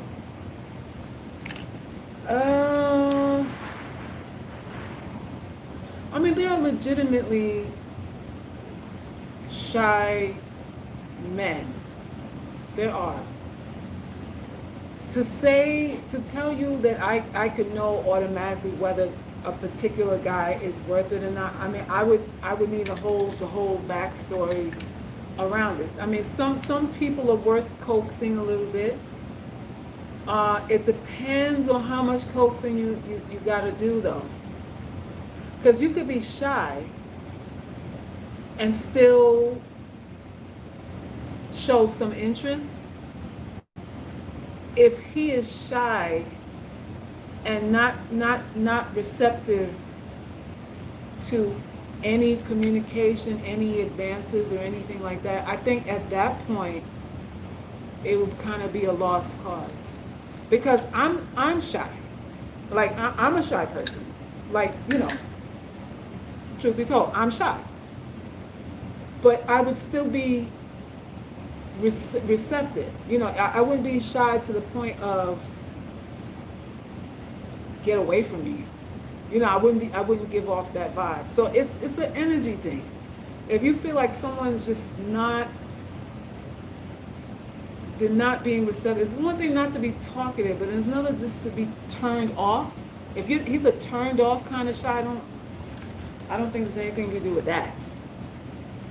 I don't think there's anything you can do with that. I don't know. I tend to not. So it's so much work with guys to begin with. So someone who you gotta coax. That wouldn't be me. That wouldn't be me. You gotta hold your balls. You gotta hold your balls. I feel beautiful even though I'm not the status quo of beauty in my community. And we support that. It's okay to feel beautiful. It's okay.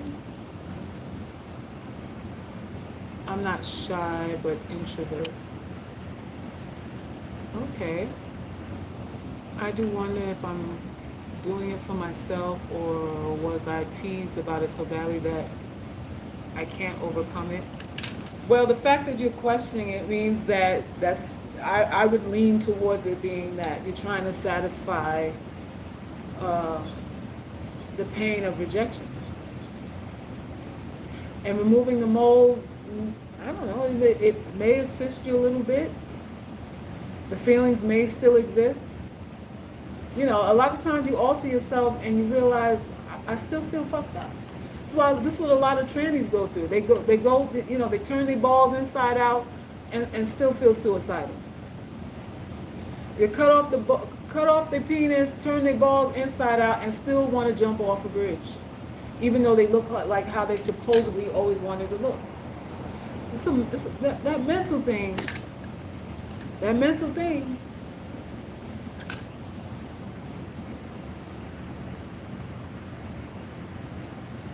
I dabble in the divest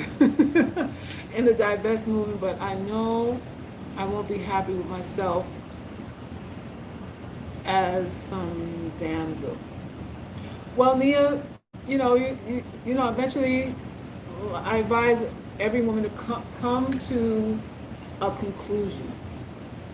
Pick a side so you don't water down your energy and your ability to conjure the things that you want. If you are confused, that neutralizes your energy. You become stagnant. You become disinterested in either side. You're not really enthusiastic about anything, and you neutralize your own energy.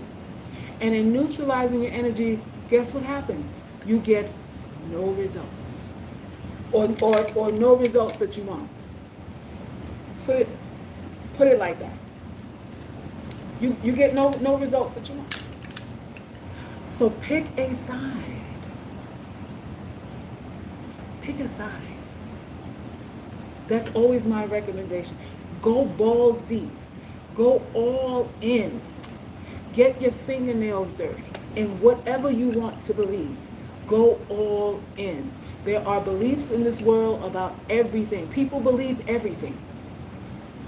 People believe everything out here. And everybody's right. If you're dipping and dabbling, then you're not right about anything. Then you won't feel right about anything. Then you will feel unsure about everything.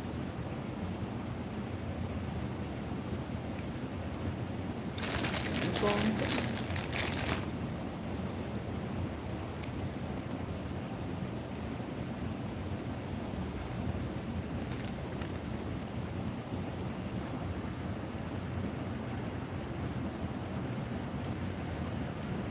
Make a video about man hitting the wall. I did that already.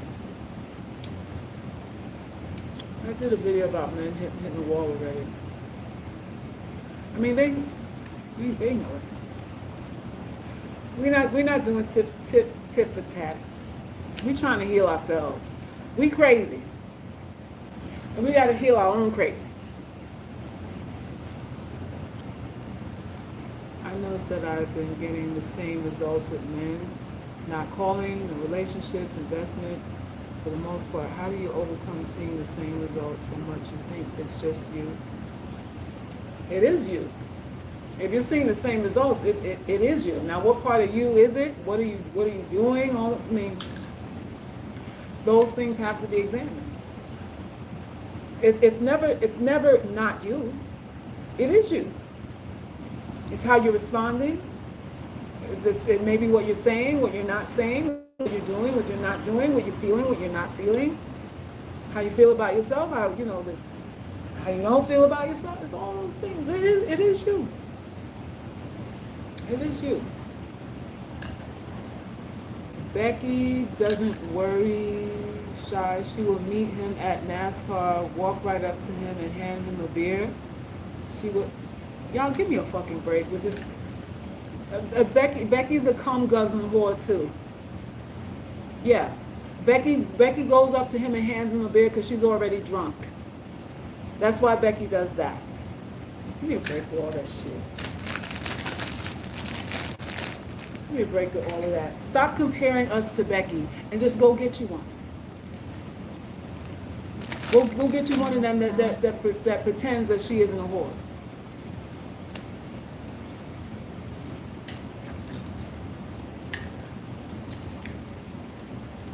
Becky got bodies,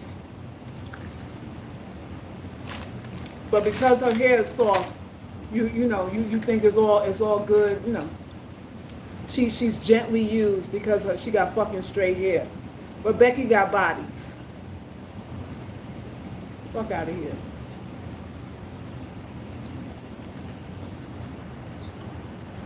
Marlena, I'm about to sign out. You're gonna have to replay, girl. You're gonna have to replay the line, girl. Suckers, do you agree with the statement? Most women have already dated the men that. Why you retract it, Rosemary? I'm just reading it.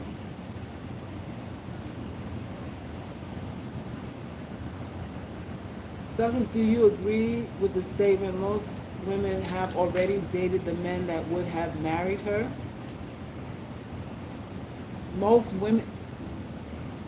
women have dated the men that would have married her. So what do you mean? Like her opportunity passed? Most women they miss their opportunity.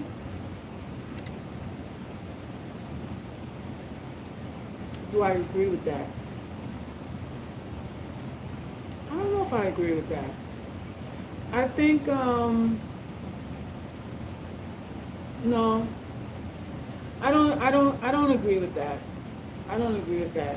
If that's the case, then we could say the same thing about men too. I think men pass up good women as well to get with these women who don't want them.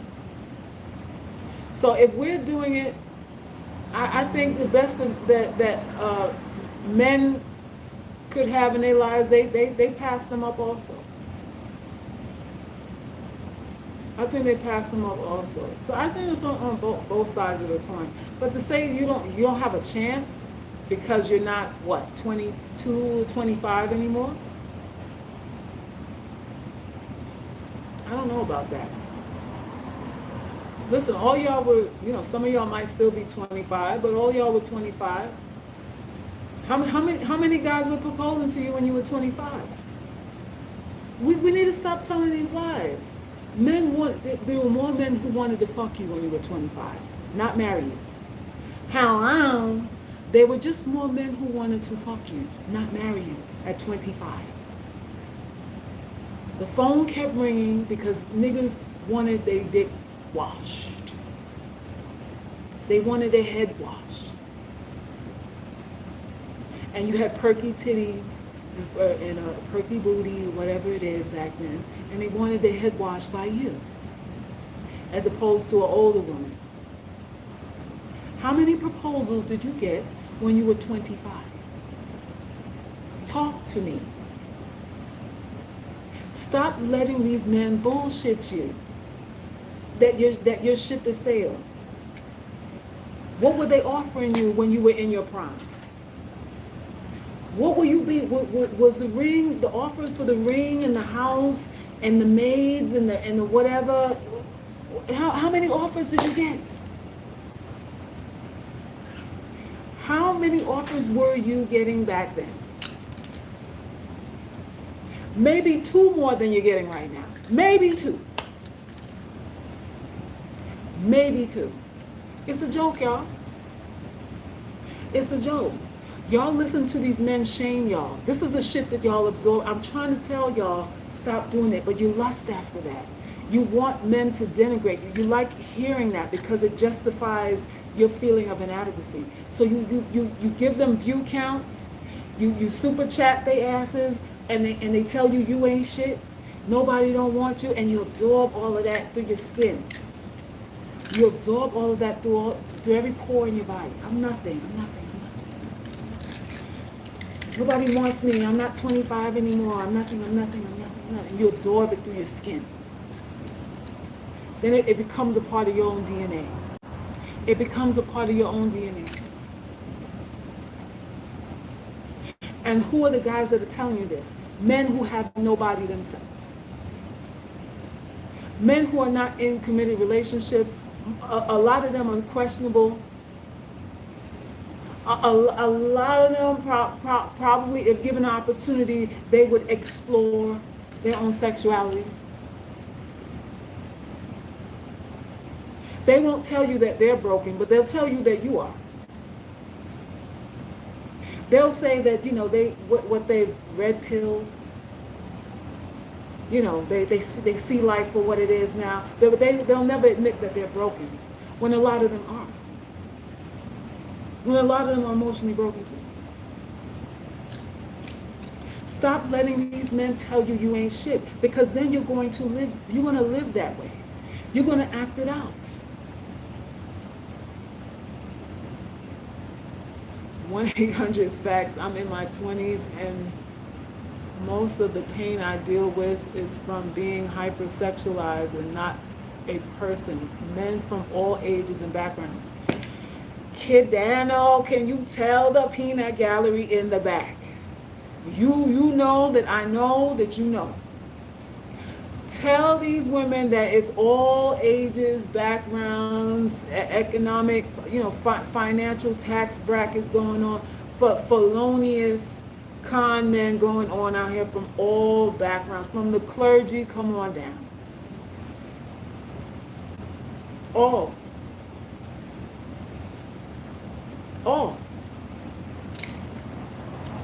Your ship has sailed. Your ship has sailed when the ship never came. The only difference between you at 22 and you at 32 is that more men wanted to take advantage of your body at 22 than they do at 32. Hello? That's the only difference.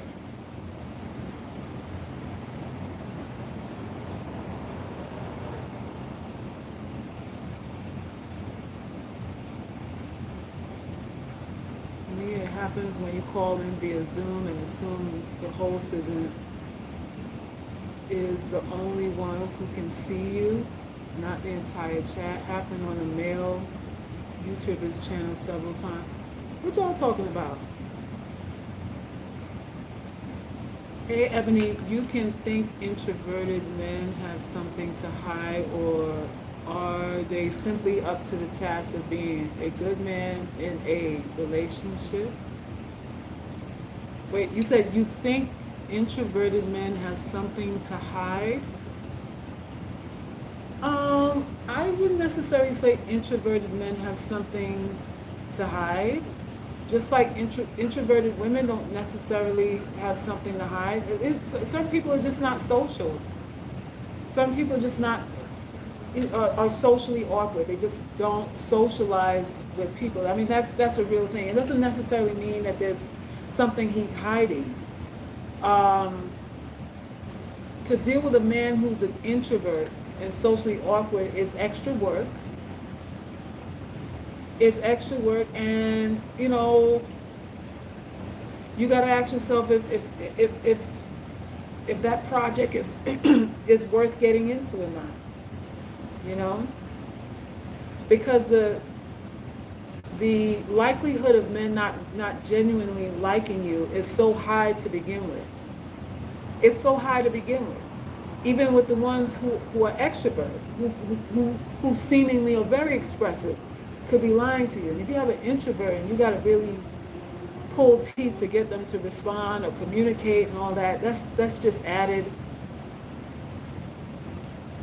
I don't know. That's a lot of work. That's a lot of work. Because sometimes they can scam you too. They can scam you out your drawers and then afterwards tell you, well, you pressured me. I really wasn't ready for none of this. Women got caught up with that too, with some of these introverts. So I would generally lean towards not dealing with men who have a hard time expressing themselves and communicating. Because that communication is such a big deal. And men who are awkward like that, I don't know. I don't have time for it.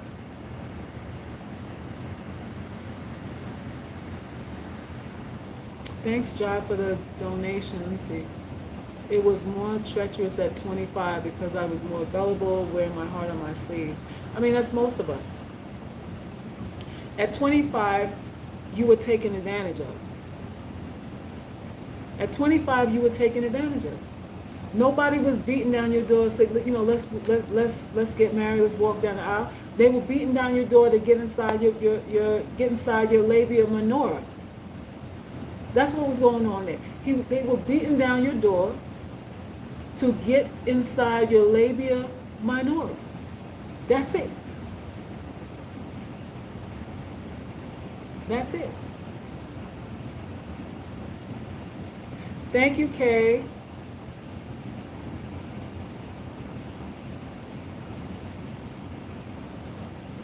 Thank you. Ooh, she said my voice is honey. All right, so Netta says Kevin Samuels. Y'all like Kevin. Y'all be tuning into him. I hope he's giving y'all keys. I hope he's giving y'all keys. I talked to a guy, he said his dad raised him, his mother left for drugs, and he always had mother figure in and out of the house, leave his dad. Now this guy has a tendency to leave women out of fear. Well, if that's his MO, then you have a decision to make. Like, are you trying to ride with that? That's a problem. Someone who runs instead of faces the situation, whatever it is, that's what he does. Can you handle that? Someone who deals with their frustration and not getting their way by running? That's up to you. That's up to you. Here we go with that Pookie BS. Another typical statement. Pookie? Who's talking about Pookie? Women choose Pookie and then blame all men. Women choose Pookie? How about all men are Pookies? All men are Pookies until they get the woman they want.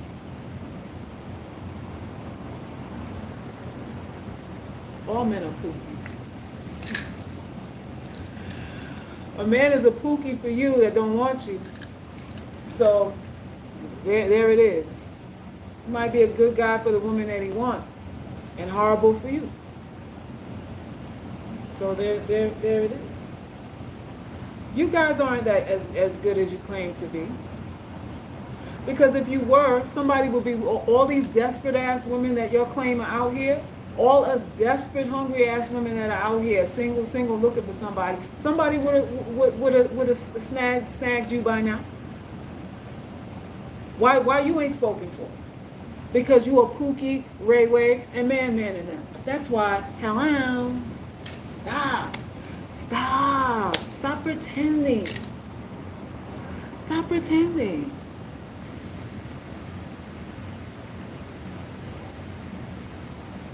Men choose IG thoughts then get mad at all women. I mean, there's that part too. There's that part too. Kevin is ignorant. He tells women that their degree means nothing and they should get some bullcrap degree, but then he says how some women will never get high value men because they are not pretty.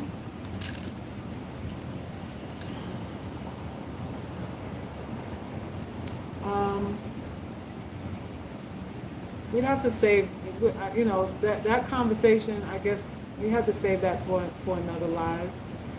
I'm on a few dating sites, and I see a lot of women who have.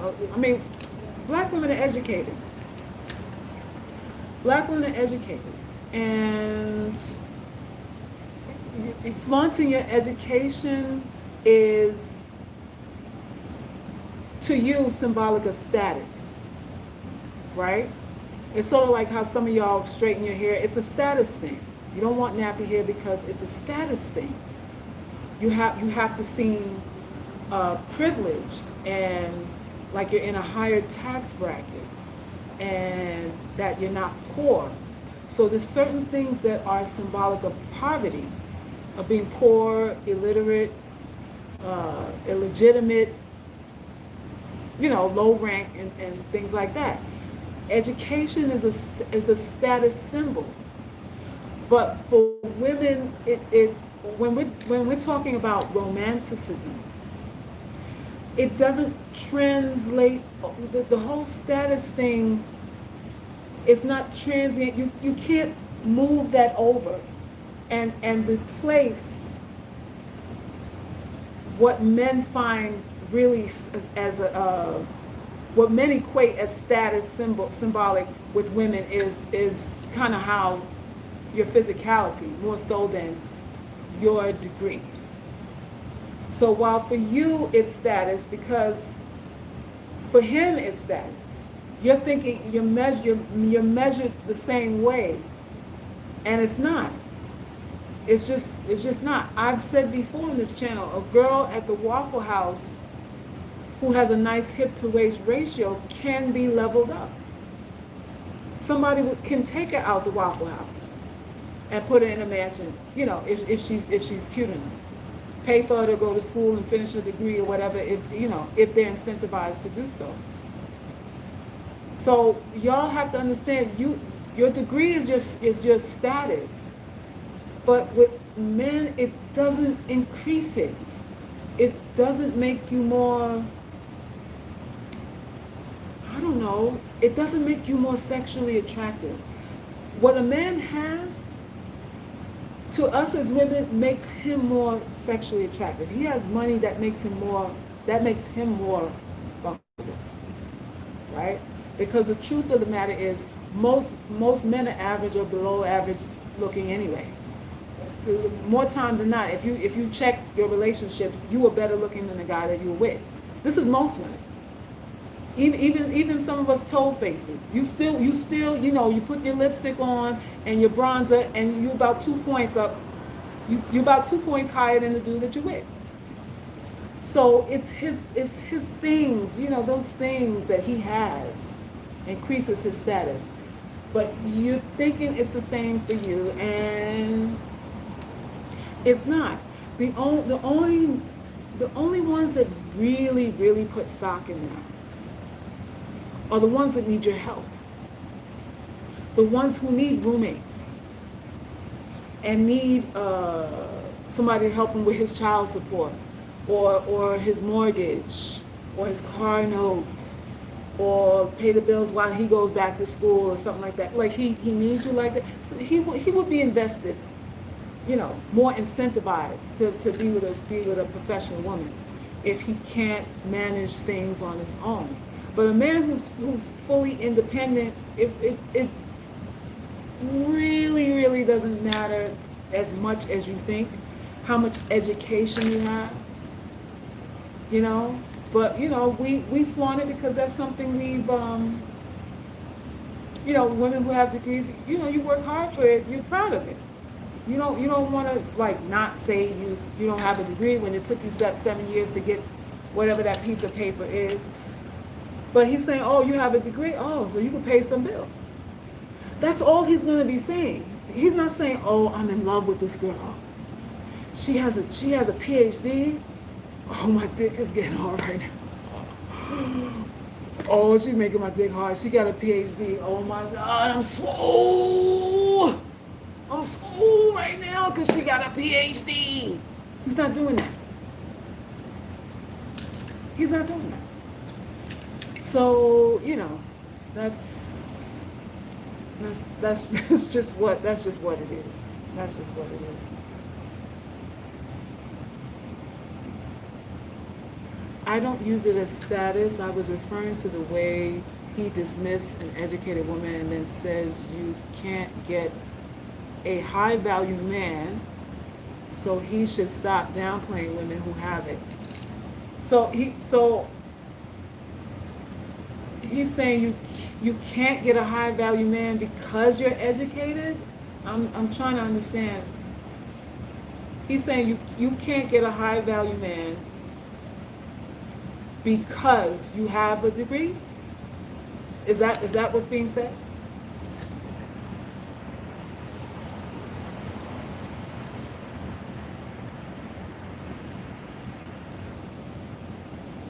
Yeah, men are really visual. They are. But let me tell you this. Any woman could break a man's heart, no matter what she looked like. No matter what she looked like. So don't get it twisted on that. You ain't got to be a 10 to be able to control somebody emotionally. You don't have to be. That's game. The men that tell you that just want to dig inside your playground for free. And the problem is we let them. The problem is we let them on that you know, we don't have no game. We don't really care about what we feel. We only care about what you feel. And that's how they get away with what they get away with. That's how they do that. To get a high value man, you got to be a high value woman. And what's a high value woman? Is it your education? Not really. Your education is your accomplishment. That's for you to stroke your ego. That's for you to stroke your ego. But, you know, being high value, I don't know, y'all. It's separate from all this. To me, it's a spiritual thing. It's an energy. Because there's a lot of women who got high degrees and no self-worth. Listen, I coach these women all the time. Some of these tech girls making big money. Silicon Valley, no kids, nothing. They brainy ass, and they scary. So education is not really symbolic of self-worth. It means you pass some tests and you got a certificate because you passed some tests. You're disciplined enough to, you know, read and pass tests. Is it synonymous with worth? I don't think so. Because then that would mean, well, I got to have money to have self-esteem. I have to look a certain way to have self-esteem. I got to drive a certain car to have self-esteem. So self-esteem is contingent upon things. Instead of, listen, I'm alive, I'm here, and I matter. Period.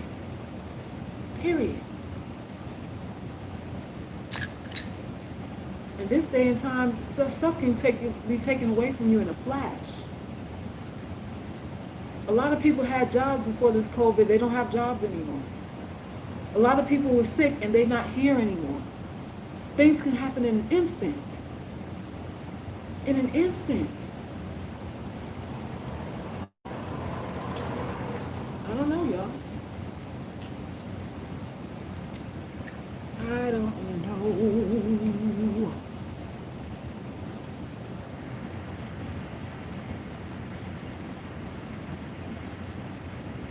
biggest issue with women these days is how much of a liability they are. Other than that, men don't hate women as much as you like to think. Realize this, and there's a lot of fun to be had. Oh, look at that. Martin, are you saying that in the manosphere too? Are you saying that in the manosphere also? Women are liabilities, huh? That might be so. But what you have to admit, what you do got, and what you guys do basically say, is that, women are used goods, women are damaged, women are baby mamas, and whatever emotional, physical baggage that we got going on. We have a lot of baggage. So because you guys admit that we have a lot of baggage, you will also have to admit that women get destroyed in these relationships to the point of being unable to recover a lot of times.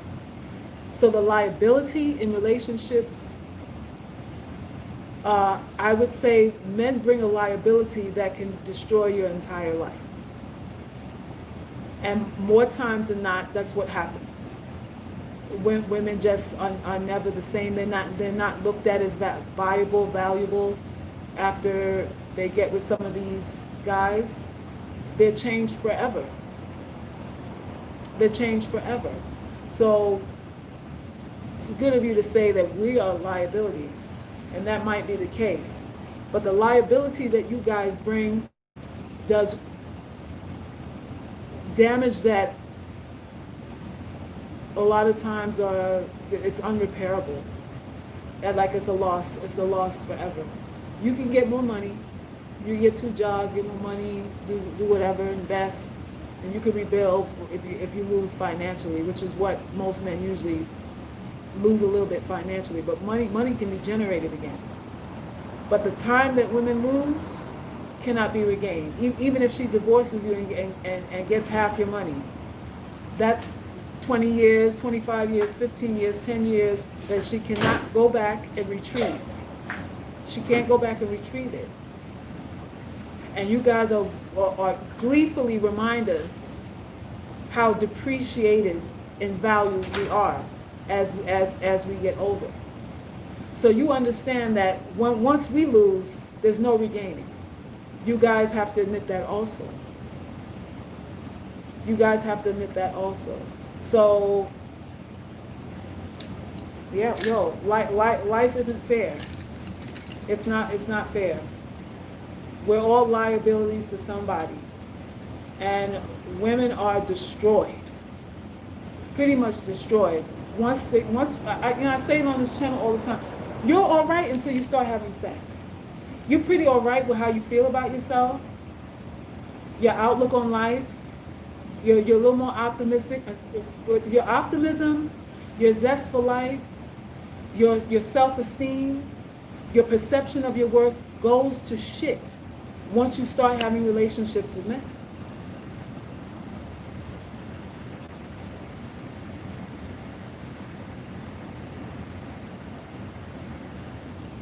Your degree makes your man look good to other women. They think he is the reason for your nice house and cars, so you just make him attractive for the next woman. And a lot of that's going on. A lot of that's going on. A lot of that.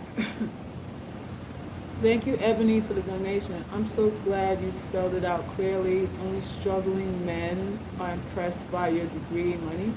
If you want a high DMV, stay in shape, be right, and don't stop getting degrees. Just know it's not attractive to well-off men.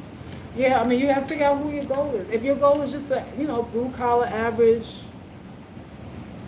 dude that needs your help, then you're going to be a prize to a dude that needs your help.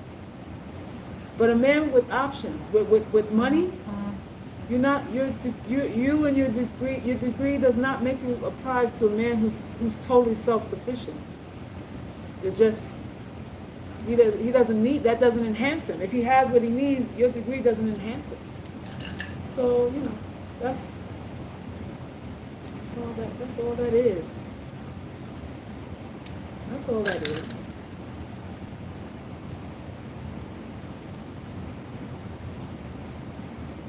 As soon as I became sexually active, I started seeing myself in a totally different way.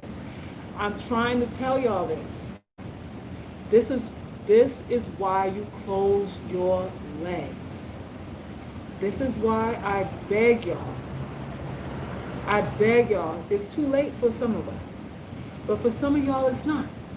And I'm begging y'all to reconsider. To reconsider what you think sex is. Because it will change you. It will change you. And that's it. So y'all, wow, that's depressing. So, because I wish men and women could come to a happy medium. It's nothing to be depressed about. Just be the best you can be. There's really nothing to be depressed about. Nobody can stop you from getting the things that you want and deserve. Nobody. So you know what you are. You know who you are. You know how you treat people. You know how you feel about yourself. And those are the things that you take care of that. You evaluate that. You rearrange things, audit things within yourself, and you'll be okay. You'll be all right. And I still don't want no more education. I just open my business and be housewife and work out. I don't want high tech. And you're entitled to that. You're entitled to that. We don't downplay education. Some women are just, that's what they like. That's their ambition. Some other women want to be housewives, and that's their ambition. Some women don't want kids. That's their ambition. We all, it's just different walks. Accept yourself. Really accept yourself. You gotta ask yourself: are you making these decisions out of fear? Is your stance created out of fear, out of defeat? Are you this way? You feel this way because you're defeated? Is it not that you don't really want it? It's just that you feel you can't get it? Is that why you have that belief? You have to evaluate. You have to evaluate and come to some real honest conclusions. Some real honest conclusions.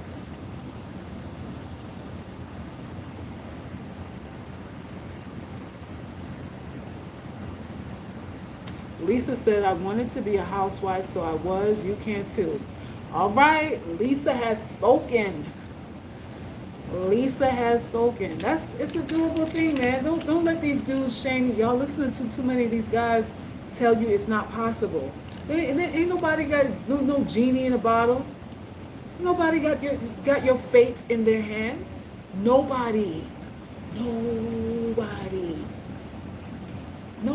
You can have what you want.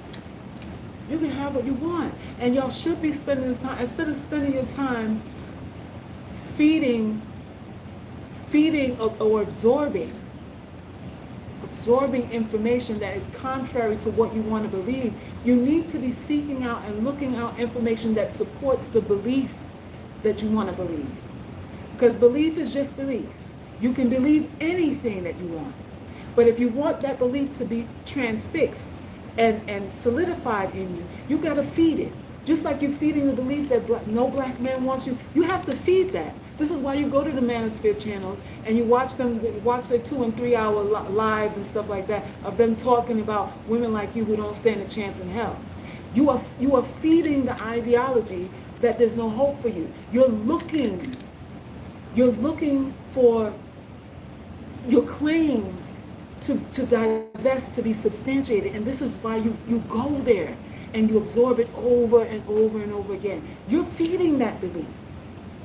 But the problem with that is you don't want to believe it. You see the conflict?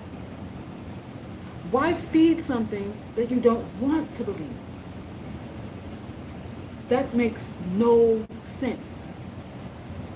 I don't want to believe that so good. So why do you spend hours and hours and give people money and airtime? They airjack you for 2 and 3 hours, and you leave it feeling depressed and suicidal and hopeless. And then turn around and say, well, I don't want to believe that. But you're looking for reasons to believe it. Decide what you want to believe and feed that. That's magic. That's conjuring.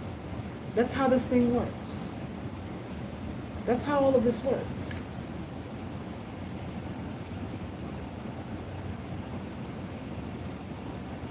All right, y'all. So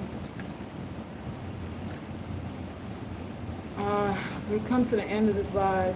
You know, I had only planned to be on here 30 minutes, and I done talk for 2.5 hours straight. That's how it goes. So I thank everybody for donating and really rocking with me for all this time. It's a long live. I hope you got something out of it. For those of you, the UGC site, there's a new site. You need to become a member of it so that I can send you alerts, talk to you in real time on there, so that you can be invited when I do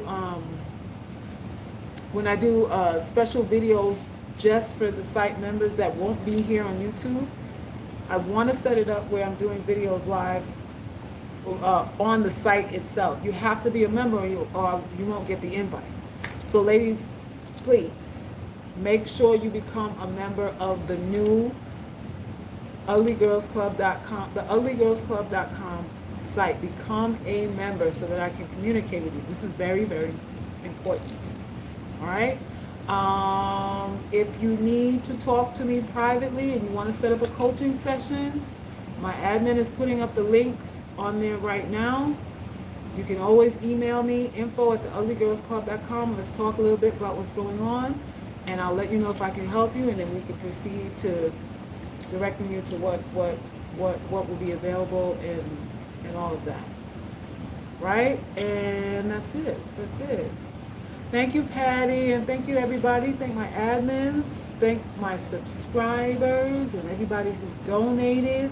Listen, you can Cash App me too. Cash App is preferred. Rosemary, can you put my Cash App up there too?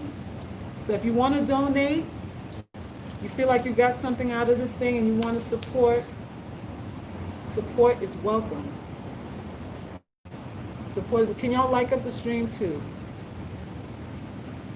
It's 157 people. Can I get 157, 55 likes? Thank you, Michelle. Thank you. All right, so y'all helping me out. Let's get this channel some growth. There are women out here right now who feel desperate, ashamed, insecure about how they look, and they don't know that I exist yet. And y'all have to help me to find them, or help them to find me. I can't do this thing by myself. There's a woman out here right now, like, you know, what's the point of it all? And she's got to find this message. She needs the UGC philosophy. So let's do that. Let's do that. All right, y'all. I'm out of here. Peace and love. Bye.